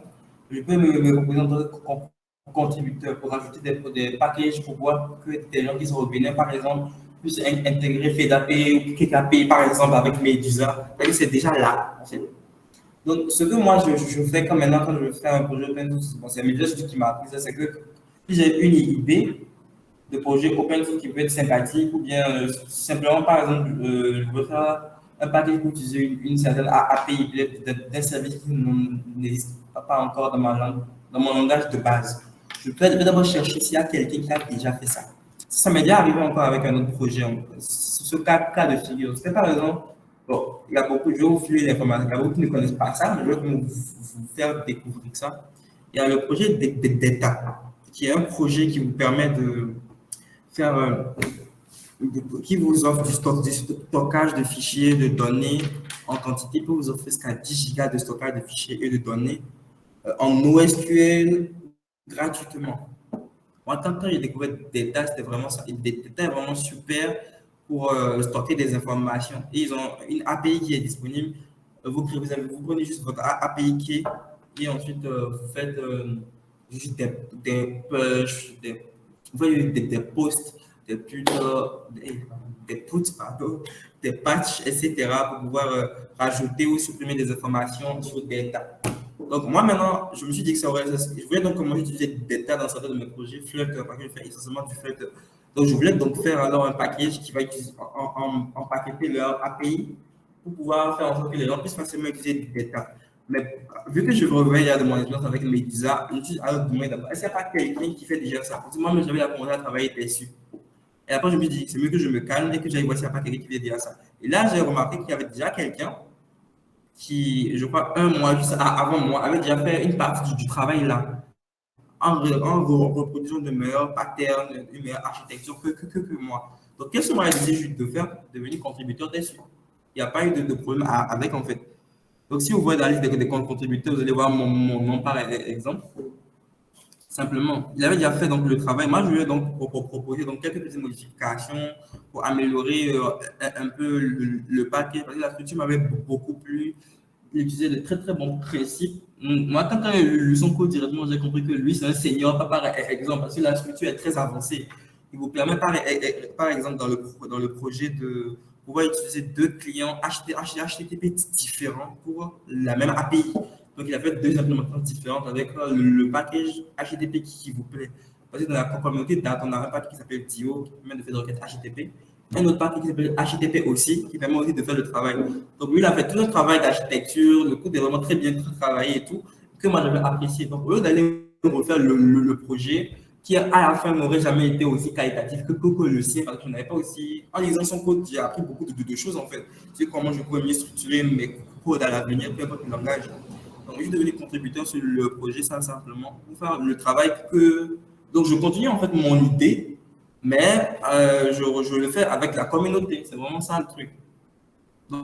Donc, c'est un peu par exemple, un exemple par exemple, banal de cacao. Je n'avais pas besoin de refaire tout from scratch. Même lui avait déjà fait une partie du travail. Si j'avais des idées, des trucs à rajouter, je pouvais juste faire une pull request pour faire ça et c'est tout. Donc, vous comprenez un peu. Donc, c'est souvent pour ce que je Ok, mais le recommande problème, c'est le qu'on a, premier service. on a plusieurs versions de. Par exemple, on a plusieurs versions en fait d'un truc. Par exemple, tu peux avoir plusieurs, par exemple, pour un package. Par exemple, quand tu tapes par exemple, forme vue, Ok. vue forme, peu importe, forme vue, vue forme, tu as plusieurs versions en fait de.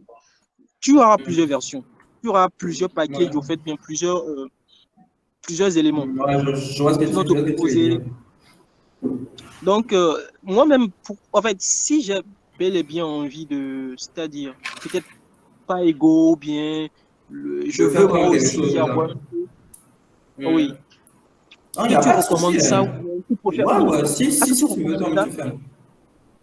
Moi, je Non, non, recommande. en fait, là, comme toi, Mhm. tu es déjà dans le game, voilà, est-ce que Mhm. tu recommandes, est-ce que selon toi, c'est une bonne façon de faire ou bien c'est carrément contribuer au fait? Si, parce que c'est carrément contribuer. Parce que tu peux tomber, par exemple, sur un package qui pense la même chose que toi, mais la philosophie derrière, tu veux pas. Donc, du coup, reprendre tout le projet et tout. Donc, contribuer ne va pas vraiment t'arranger, mais tu vas peut-être préférer le faire à ta sauce, quoi, tu vois, et Oui, tout, quoi, un truc comme ça. ça arrive. Ça arrive. Après, c'est aussi ce qui fait que l'open source est intéressant, c'est qu'il y a plusieurs façons, plusieurs solutions différentes pour pouvoir faire quelque chose. Sur des problématiques, moi, le cas dont j'ai parlé de tout à l'heure avec des data, c'est juste un paquet HTTP. Donc, ce n'est pas comme s'il y a 100, il y a mille façons de faire des requêtes HTTP et ce n'est pas comme s'il y aura mille façons d'avoir il y aura un résultat différent. Tu vois. C'est pas comme quelque chose comme essentiellement visuel. Peut-être il y a des paquets qui existent et je vois que bon, la présentation ne me plaît pas. Le visuel, c'est pas ce que je veux. J'ai eu une façon de penser les interfaces, j'ai une façon de coder. J'ai d'autres idées qui ne vont pas forcément dans le même sens que l'utilisateur. Le lien de quoi? Ah, le lien de quoi? De data ou bien de De quoi? bêta, non, ou bien d'état. Bêta ou bien d'état, je Ah, sais plus, j'ai oublié le nom. si vous rentrez C'est ça, non, Loïc? dans le data, ouais, vous allez devenir accro à détail et ok bien. C'est trop bon pour prototyper, mais ce n'est pas très connu, honnêtement. Mais c'est vraiment super. Je crois que c'est l'un des projets qui m'a le plus plu, mais qui est le plus sous-côté que je connaisse. Je ne le connais pas, mais c'est super détail, franchement. Il y a 10 gigas de RAM, tu peux faire à peu près ce que tu veux. Donc, Ok, super. Maintenant, dernière question, je viens de me rappeler. Bon, de toute façon, on a ok, improvisé, hein, parce que désolé, on désolé. a Donc improvisé. voilà un Donc, peu. tu voulais pas que ça soit trop long, mais bon, voilà, avec de l'improvisation, il y a toujours de nouveaux trucs qui viennent. L'eau Bon, coule ça toujours, hein, va. ça coule toujours. Hmm. Comment tu Ok, gères ton je vais temps? revenir ici. Mon Comment tu gères temps, ton temps? ok, Je tout suppose ce que qui est tu as des beaucoup de choses. gombos à côté. Je suppose que tu travailles peut-être quelque part.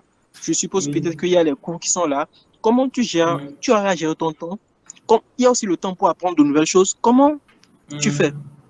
Comment d'abord tu fais pour apprendre de nouvelles choses? Ou bien c'est only contribution? Comment tu gères en fait ton temps? Parle-nous un peu de comment tu travailles en fait. Ok. Donc, pour pouvoir faire de l'open source, moi j'ai intégré certaines habitudes à mes routines.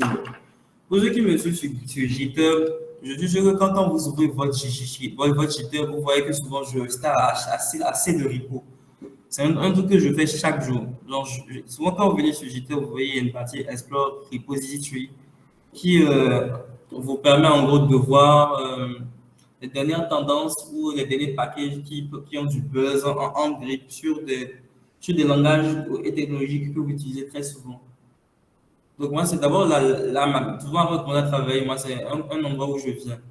Que ce soit via des. En tout cas, ça apprend vos préférences. Plus vous startez différents types de repos, plus vous mettez des temps un peu partout, plus en fait, là, on peut vous proposer beaucoup de choses différentes. Moi, par exemple, je m'intéresse aussi un peu au game dev. Donc, souvent, quand je me balade sur des repos, j'aime bien voir des projets de jeux vidéo qui ont été faits, soit avec le langage que je maîtrise, soit avec des technologies dont je n'aurais pas parlé, etc., etc. Donc, c'est pour ça que vous allez voir souvent des trucs de game, des comme ça, ici, ou bien encore ça, ici. Donc, je passe dans un certain temps à voir déjà ce qui se fait et ce qui se fera dans tout ce qui est open source. Et maintenant, qu'est-ce qui se passe? Souvent, il arrive qu'il y ait des projets qui m'intéressent directement. Ça m'arrive assez souvent. Genre, il y a des projets, j'aime la philosophie, j'aime l'idée derrière, et je me dis que peut-être après, si j'ai un peu de temps, j'aimerais contribuer à ce projet. Donc, ça m'arrive souvent et je forge sur le projet en fait, en même temps. Pour peut-être garder ça. Souvent, quand tu défiles, tu vois un projet, tu dis, ah tiens, c'est vrai que ce projet, je voulais y contribuer. Je le forge, je le forqué en prévision de cela. Et quand j'ai du temps, je fais ma contribution sur le projet, mais je fais nos projets open source. Mais maintenant, moi, pour contribuer à l'open source, ce que je fais, c'est que je ne compte, je contribue, je fais des contributions, je partage des solutions à des problèmes que j'ai déjà eu, en fait. Supposons par exemple que j'avais un projet, j'avais envie par exemple, bon, je vais vous parler d'un projet que j'ai eu à faire, ce qui est mon pardon, Cosic Dart. Cosic Dart, en gros, j'avais envie un jour j'avais commencé à travailler sur des applications serveurs en Dart. Ce que donc je voulais faire, c'est pouvoir intégrer l'API de Cosic est une API pour faire du mobile money en fait, à mon projet Dart. Il en avait besoin pour un projet. Donc, au lieu de me contenter juste de le faire en code dur dans mon projet, j'ai donc opté pour la modularité. J'ai fait un package à part qui me permet dans lequel j'ai impacté toute l'API de Cosix pour pouvoir me faire des recettes, pour pouvoir me faire des requêtes et tout. Et c'est d'abord ça que j'ai fait. Donc, faire donc, ce package-là à part pour mon travail à moi. Et je l'ai donc utilisé dans un projet à moi, en fait, d'abord. Et quand j'ai vu que j'avais les retours que je voulais, que c'était relativement stable, bah, j'ai décidé donc de partager ça et de mettre ça sur Pub.dev. Pub.dev, pour ceux qui ne connaissent pas, c'est l'équivalent de NPM chez nous, en fait, dans la communauté d'art. Donc, je partage souvent des trucs que j'utilise déjà, en fait. Une autre contribution qui m'est arrivé de faire, c'est pas un gros projet WooCommerce d'art. Bon, c'est un truc donc, quelqu'un qui s'était passé, je ne sais pas si vous allez retrouver ça. C'est donc que j'avais besoin d'utiliser l'API de WooCommerce avec. Je ne sais pas si vous allez retrouver ça un jour. L'API de WooCommerce dans un projet Flutter. Et je me suis rendu compte que l'API de WooCommerce ne me permettait pas, par exemple, de pouvoir gérer des boutiques quand il y a du multi-vendeur. Quand il y a plusieurs vendeurs sur la boutique qui ont différents produits, donc chaque vendeur a son produit. Je n'arrivais donc pas à récupérer les produits de chaque vendeur indépendamment de ça, indépendamment de l'un ou de l'autre, quoi. Donc, ce que j'ai donc fait, c'est que moi, j'avais besoin pour mon projet. Et eux, leur projet m'offrait déjà une base. Ils avaient déjà fait ça pour une boutique dans lequel il y a qu'une seule boutique e-commerce sur la solution.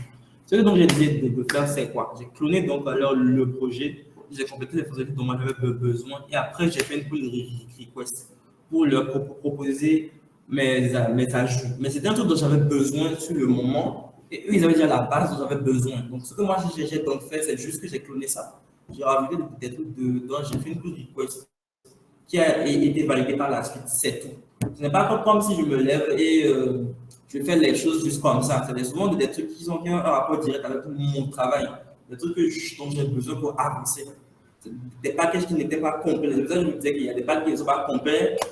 Au lieu de simplement passer à autre chose, vous pouvez vraiment prendre ça, compléter ce qui manque et faire une pull request pour que le package avance et aide d'autres personnes.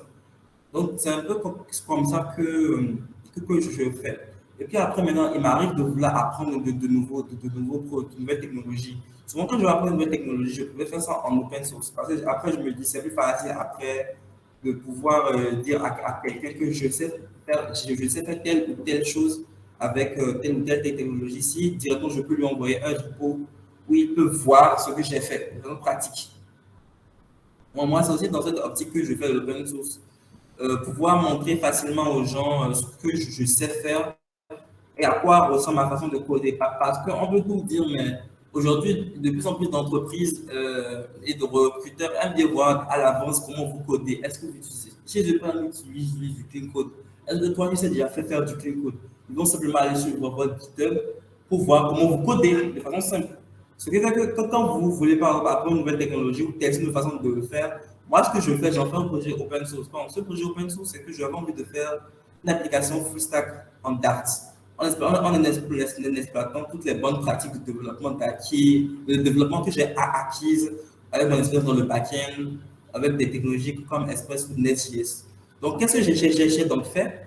J'ai donc fait un projet open source où j'ai appliqué donc toutes les meilleures pratiques que je connaissais, que ce soit du clean code, que ce soit une gestion de dépendance, que ce soit des tokens JWT, que ce soit de la documentation Swagger, que ce soit de l'encapsulation de cloud, que ce soit des caisses abstraites, que ce soit des projets solides. Donc, tout ce que j'avais envie tout, comment je vais dire ça, le niveau de qualité de code que je veux atteindre et conserver, je vais donc appliquer dans ce projet-là, que ensuite j'ai mis en open source. Si quelqu'un aujourd'hui vient par me demander est-ce que je vais utiliser je sais pas du back-end en Dart, et je lui dis oui. Je lui dis qu'il peut voir comment je code et comment je réfléchis avec ce projet, par exemple, que j'ai donc assuré, dans lequel je me suis assuré d'avoir un niveau de qualité assez élevé pour pouvoir justifier une certaine expertise, une certaine maîtrise de ce qui est développement back-end, par exemple. Donc, c'est un projet open source que j'ai fait pour montrer un peu comment moi je code, comment je développe, comment je réfléchis, comment je documente mon code, etc. Donc, souvent, quand je veux apprendre quelque chose de nouveau, parce que moi, j'apprends surtout par projet. Je ne suis pas quelqu'un qui est capable vraiment de s'asseoir devant une vidéo de 3 heures, à voir comment quelqu'un a fait quelque chose pour apprendre. Je suis plus quelqu'un qui va avoir envie de faire un petit truc, une tout app, en appliquant un certain nombre de bonnes pratiques avec des technologies simples. C'est ce que j'ai envie de faire. Par exemple, si je veux apprendre un jour, je veux apprendre à faire du Adonis.js ou apprendre à faire des backends en Go, je vais simplement me dire, et si je faisais une application de messagerie en Go, par exemple, pour pouvoir voir un peu tout ce que Google propose. Donc, je vais en faire un projet open source en même temps. Moi, c'est comme ça que j'apprends. Et tout ce que j'apprends, toutes mes avancées, j'avance, je documente, j'avance, je documente, je rajoute des commentaires. Mon rythme souvent me sert à faire ça aussi, à documenter la façon dont j'ai progressé dans mon travail. Et j'en fais un projet open source. Donc, je transforme ma phase d'apprentissage en contribution open source. Et après, quand quelqu'un, par exemple, aura besoin d'une façon précise de faire que moi j'ai utilisé dans mon projet, ça peut le servir. Tiens, quelqu'un a besoin de savoir comment j'ai fait du JWT par exemple, avec en Dart. Gentiment veut venir ici et voir comment j'ai implémenté mon JWT avec mon code. Ça peut l'aider aussi à structurer lui aussi son code, dans ce balance sur moi, ma façon de structurer mon code. Simple et efficace. Vous n'avez pas besoin de faire forcément des trucs trop ouf, mais des trucs qui pourront se servir à des gens. Moi, c'est surtout comme ça que je réfléchis en fait. Donc, il peut venir ici, par exemple, et voir comment j'ai implémenté mon JWT, ça simplement. Et il voit que, j'ai fait tel package, j'ai fait tel choix, j'ai géré tel cas d'erreur, etc. Et si lui, par exemple, il veut faire son JWT, il n'a qu'à même copier juste ce fichier. Je m'arrange pour que mon code ait la même qualité professionnelle que j'utilise, la même qualité que j'utilise aussi dans mes projets open source. Ce qui fait que toutes les bonnes pratiques que j'ai l'habitude de faire se reflètent dans ma façon de coder en open source. C'est quelque chose que je leur néglige aussi. C'est pas parce qu'on n'a pas, c'est pas quand on dit open source que tu vas faire un code bâclé. Si maintenant que quelqu'un ne te connaît pas, il est sur son GitHub, la première impression qu'il va avoir de toi, c'est que c'est comme ça que toi tu codes. Et si maintenant c'est un recruteur, ça peut t'enlever des points en fait. Donc, la qualité que vous mettez dans vos codes, essayez de la faire pas partout. La modularité, la qualité de code, du clean code, les commentaires, les readme, la façon même de faire les commits aussi, c'est important. Il y a des gens qui regardent ça. Donc les gens qui n'ont qu'un seul message de commit à chaque fois pour push tout, c'est grave. Parce que ce n'est pas une bonne pratique. Donc, c'est le petit truc en fait que je vous recommande de faire. Vous n'avez pas besoin d'allouer forcément de l'extra time en tant que tel pour pouvoir faire de l'open source. Ça peut être juste des trucs que vous utilisez quotidiennement, que vous améliorez et que vous avancez. Ou bien quand vous voulez apprendre à faire de nouveaux trucs, faites un projet open source. Pourquoi vous voulez apprendre un truc et garder seulement sur votre PC? pouvez mettre ça en open source et documenter votre apprentissage. Il y a des gens qui font ça aussi. Quand il réussit à faire un truc, il fait un petit readme où il détaille en fait tout ça dedans, etc., etc., etc.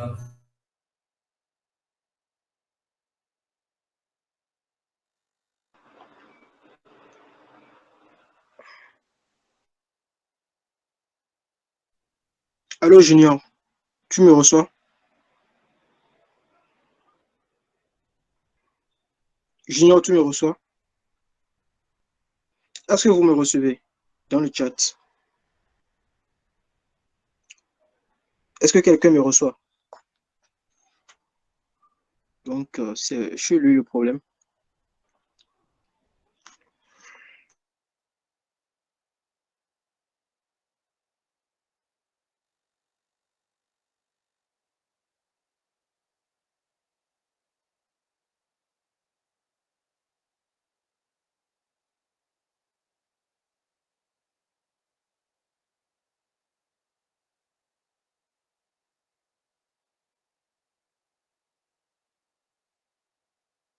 Junior, tu es là? Junior, tu es là? Un problème.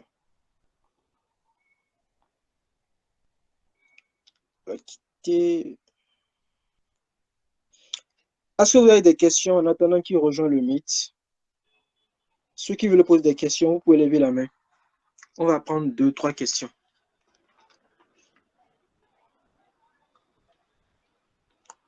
Ceux qui veulent poser des questions à Junior, levez la main en attendant qu'il nous rejoigne. C'est tout.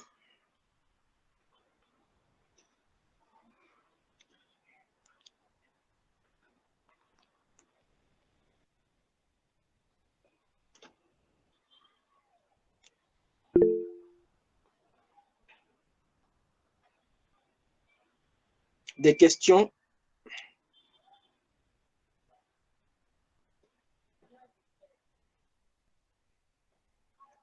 Ok, il y a Onésime qui a levé la main.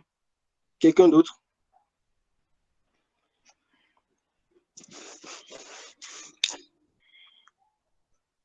En attendant qu'il ne vienne.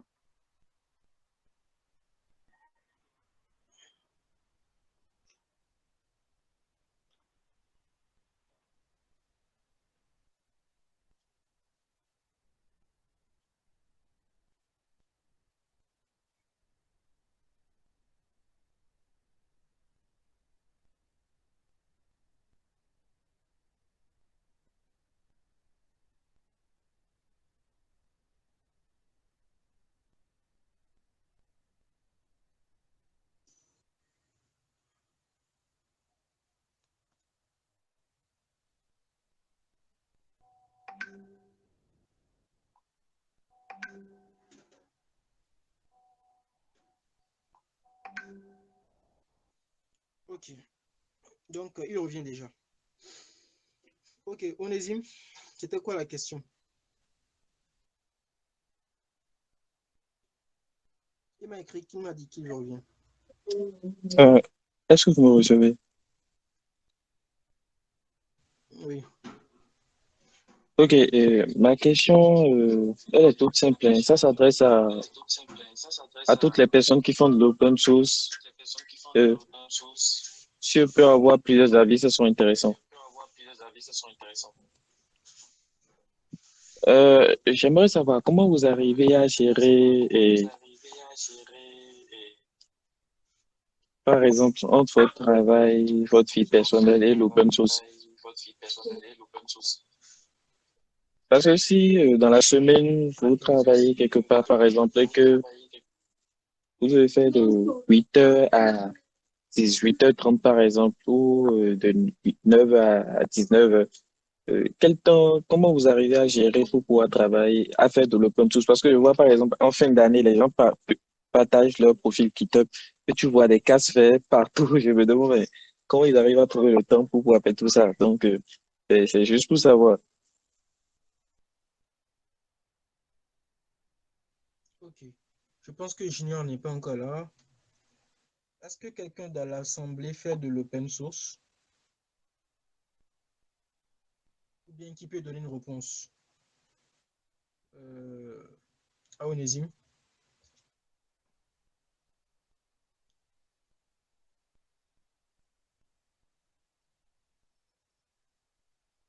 Ah bon, nous sommes que des consommateurs ici hein, de vos travaux.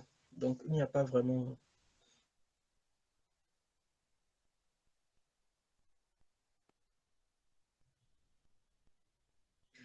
Alors, Ah oui, Simon, oui. tu es là? Ouais, ouais. Ok, c'est MTN, hein? Ou bien, c'est MTN, non? Ah, everywhere you go. Ce matin, ça m'a Everywhere fait you ça go. coup là, lors d'une présentation. Je parlais dans le vide alors que le truc était déconnecté. Bon, Ok, il y a il a Onésime fini qui a posé une hein. question. Ok, on va aller très très vite. Il y a Onésime qui avait posé une question. Peut-être qu'il t'a déjà posé la question une fois. Ah bon. Bon. Il demande au fait comment. C'est un peu ce que je te posais comme dernière question. Comment en fait tu gères ton temps? Mais ce qu'il lui demande, c'est que comment en fait gérer le boulot et l'open source? Quand tu es enthousiaste, open enthousiaste par exemple, c'est vraiment une passion et tout un hobby. Comment tu arrives à faire la part des choses entre le boulot, tu te prends pratiquement toute la journée, de 8h à 18h, et l'open source. Ok. Bon, moi, comme je disais tout à l'heure que j'avais intégré l'open source en fait dans ma vie de tous les jours et dans le travail aussi. Donc, souvent, ce sont des choses que j'ai à utiliser pour le boulot, que moi je réutilise dans mes projets open source. Mais après, naturellement, ça prend du temps. Dans le sens où il faut bien travailler ça, améliorer, maintenir ça. Donc, moi, je recommande, c'est juste en fait de pouvoir trouver du temps pour ça. Que ce soit même si c'est juste une seule période de la semaine sur laquelle tu sais que tu auras un projet open source, c'est simple. Moi, par exemple, je passe souvent ma matinée du samedi. Soit je fais, j'ai des potes qui font des exercices d'algorithmique en ligne. Je crois qu'il a fait ça sur certains membres ici. Et je fais ça avec eux. Soit je fais juste de l'open source, je travaille sur moi, mes projets. Mais cette partie de ma matinée est consacrée uniquement à ça. Donc, moi, c'est la recette que j'applique actuellement. Et en semaine, c'est juste si j'ai un peu de temps, je travaille des semaines. Je sais que l'essentiel, en fait, je le fais en week-end. Donc, en fait, il y a vraiment une affaire de timing. Chacun gère avec ses prérogatives, en fait, en fonction de ce que vous avez à faire. Vous pouvez du temps. Bien, bien, énormément de temps. Et aussi, savoir séparer les tâches. Et ben, en semaine, tu sais que tu n'as pas envie de.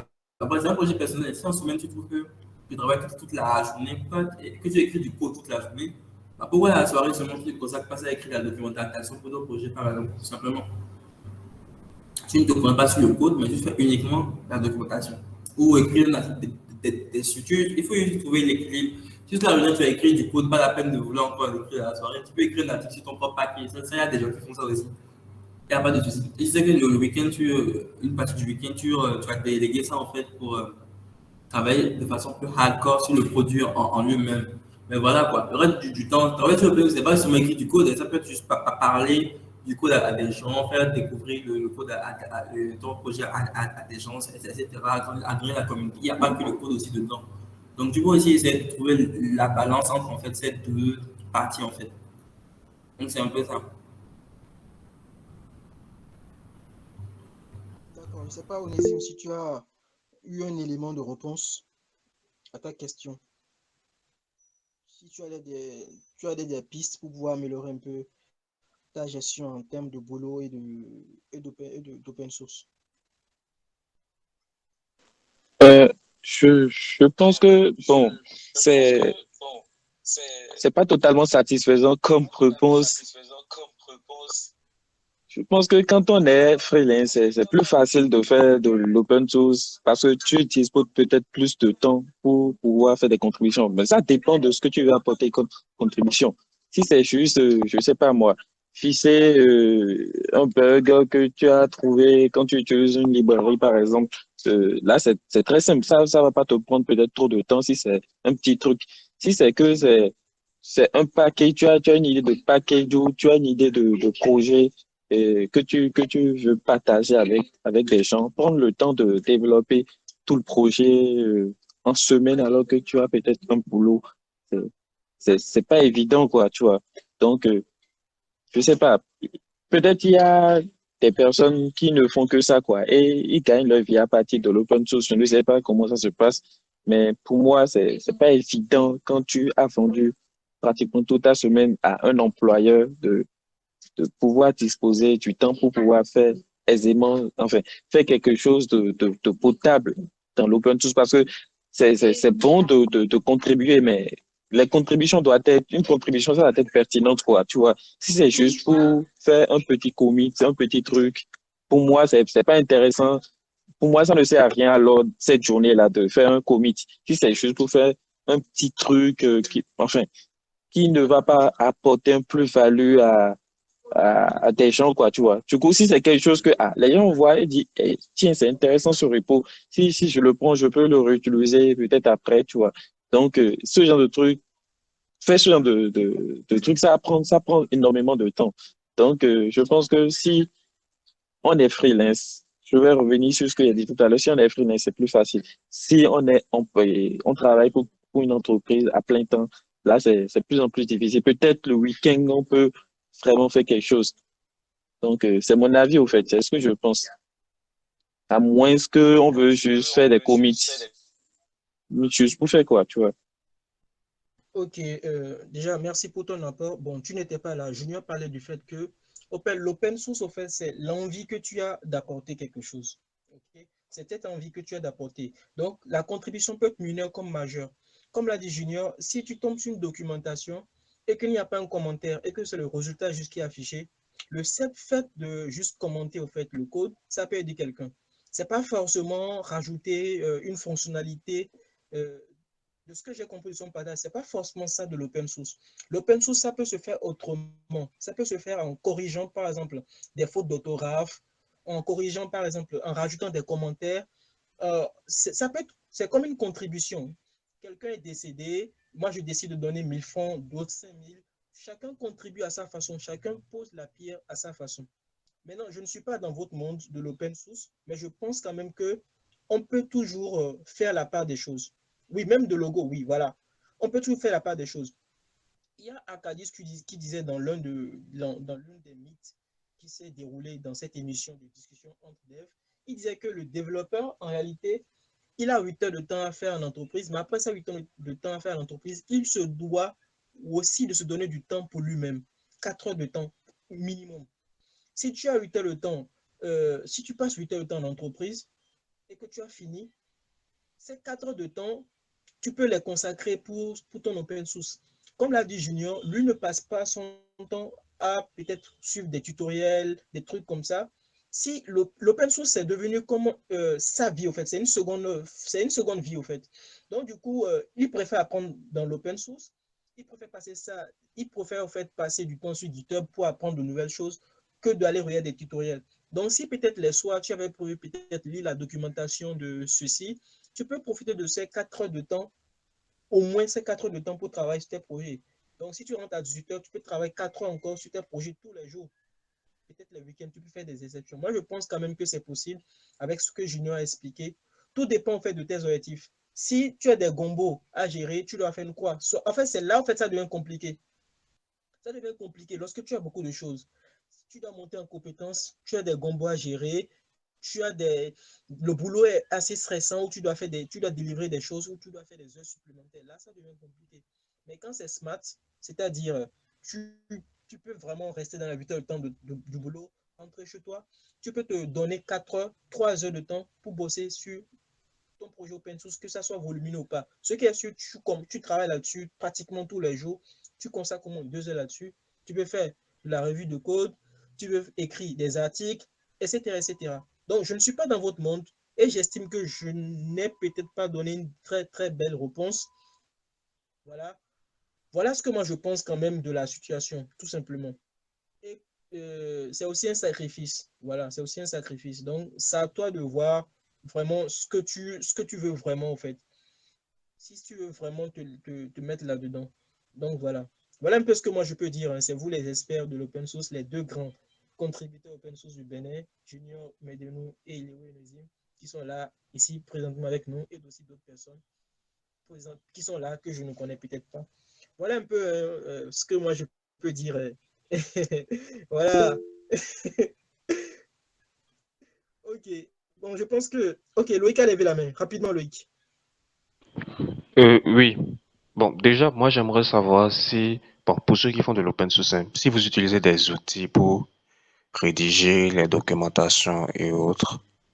Et puis, je me demande si également, en rédigeant une documentation, il n'y a pas des règles à respecter, si ce n'est pas un skill qu'il faut apprendre à part entière, ou si vous avez des ressources à partager par rapport à ça. Ok, on a ici notre expert Notion et notre expert en rédaction Junior qui est là. Il pourra te donner les réponses que tu veux. Ok. Pour ça, bon, déjà écrire de la documentation, c'est un must pour tous les développeurs. Ce n'est pas un truc propre à l'open source. Ça, il faut déjà qu'on soit bien d'accord dessus.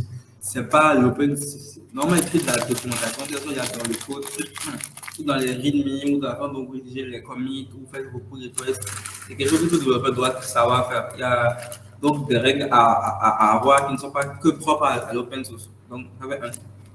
Deuxième chose, maintenant, oui, il y a des outils que tu peux utiliser pour rédiger tes documentations. Par exemple, du Markdown que tu vas utiliser ou du HTML, CSS pour ceux qui préfèrent.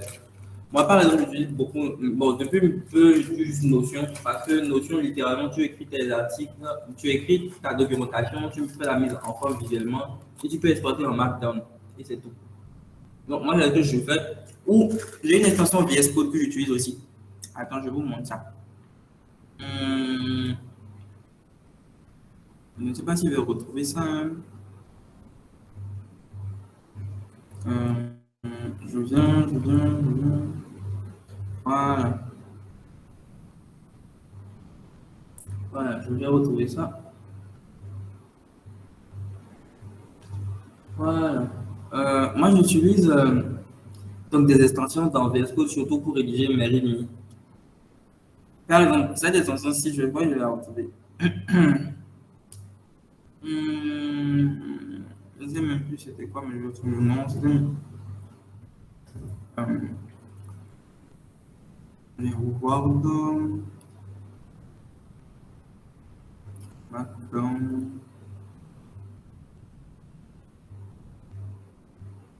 Je ne sais pas si je vais retrouver. Si je retrouve ça, je vais vous. Ok, c'est bon. Office Viewer. Donc, Office Viewer, c'est ce que vous avez vu tout à l'heure. Une fois activé, ça vous permet en gros de pouvoir lire des documents Office et éditer des fichiers Markdown visuellement. Si moi, je vais mettre un truc en gras, bah, je vais sélectionner et appuyer ici et ça va mettre ça en gras. C'est simplement que je peux enregistrer. Donc, du coup, ça peut permettre d'écrire plus vite en fait des readme sans avoir forcément avoir la syntaxe de Markdown en tête. C'est tout pour moi. Notion et puis ça. Généralement, c'est soit l'un, soit l'autre. Ça dépend de ce que j'ai envie de faire. Et c'est tout. Mais souvent, c'est plus ici, je fais ça parce que je n'aime pas sortir de VS Code pour faire mes travaux. Souvent, j'aime avoir tout dans VS Code, ouvrir mes fichiers Word, mes fichiers PDF. Tout ce qui me manque, c'est un navigateur. Le jour où il y a un navigateur dans VS Code, bon, je n'ai plus besoin en fait de tout sur mon PC, quoi. Donc voilà. Donc c'est un peu ça. C'est ce que moi j'utilise. Je ne sais pas si on a d'autres axes parce qu'il faut aussi de super réduire sur GitHub.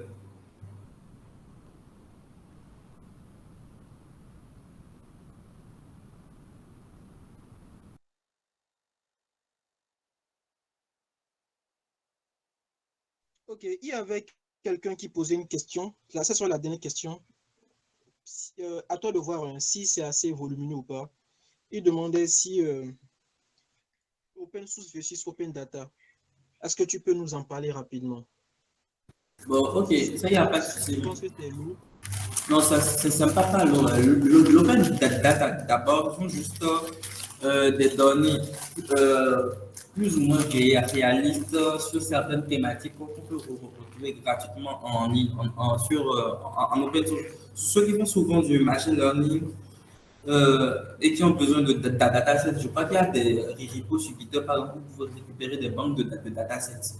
C'est des datasets, en gros, pour ceux qui ne s'y connaissent pas, c'est juste des fichiers. Ça peut être par exemple, vous voulez par exemple faire de la classification d'images. Supposons savoir quand par exemple quelqu'un a mis un cache-nez ou quand quelqu'un n'a pas mis un cache-nez.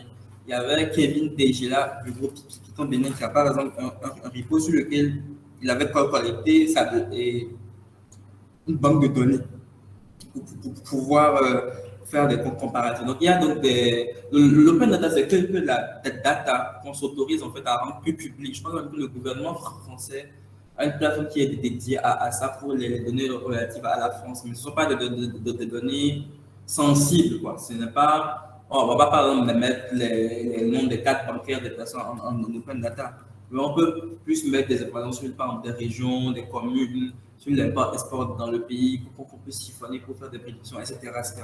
Donc, c'est un peu ça. L'open source, c'est beaucoup plus du code.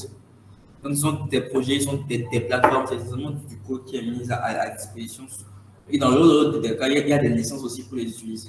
Donc, c'est un peu ça.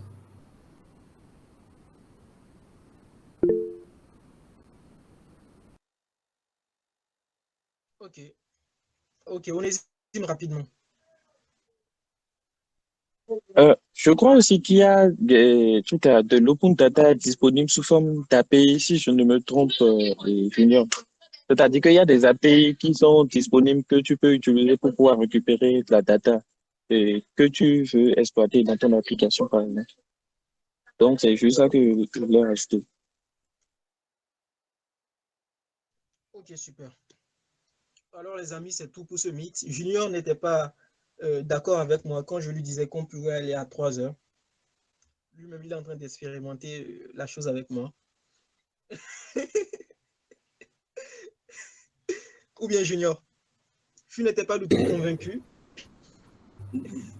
Convaincu de quoi? Aïe. Voilà, convaincu qu'on pourrait aller à 3 heures, 2 heures et tout. Là, nous sommes en train Ah, de faire 2 heures. Je pense c'est qu'on bon. va s'en arrêter là pour ce soir. Ok, les amis, c'était tout pour ce mythe. J'espère que vous l'avez apprécié. J'espère que ça vous a donné envie de faire de l'open source. Ce qui est sûr, nous sommes dans un monde, comme le dit souvent Junior, on aime faire des npm install, des yarn install, des compose install et tout. Donc, il sera aussi bien pour nous aussi de partager un peu ce qu'on sait faire, notre expérience et tout. On peut aussi contribuer à des projets, même si c'est des trucs minimes, on peut le faire et tout. Donc, avant de finir, pour ceux qui veulent soutenir aussi l'émission, voilà, discussion entre devs, je reviens là-dessus. N'hésitez pas à nous faire un don. Voilà, c'est aussi de l'open source que nous faisons. Open partage, quoi. Voilà, donc le numéro sur lequel vous devez nous soutenir, je le mets là. Et c'est ceci, c'est voilà le nom, voilà le numéro sur lequel vous devez nous soutenir. Donc, si vous avez de l'argent à gaspiller, même pas à gaspiller, vous pouvez quand même nous soutenir quand même pour le travail que nous faisons. Alors, les amis, c'était tout. On se dit à plus pour de nouveaux mythes. Et actuellement, nous sommes open pour les mythes. Donc, si quelqu'un a un sujet assez intéressant, qu'il me contacte tout simplement. Voilà, on en parle ensemble. Si c'est bon, on programme cela. Donc, c'est open, un peu comme avec Junior aujourd'hui, c'est open. Et, voilà. Donc, on ne va pas vraiment vous imposer un sujet. Donc, si quelqu'un sait que, voilà, il veut nous partager quelque chose, qu'il n'hésite pas tout simplement. Donc, cette vidéo, ce mythe sera disponible sur YouTube, sur Medium, voilà, sur nos plateformes quand même, pour ceux qui aiment lire et ceux qui aiment écouter les vidéos sur YouTube. Donc, voilà. Alors, les amis, c'était tout. Merci, Junior, pour ta disponibilité. Et voilà, bonne soirée à vous et à plus.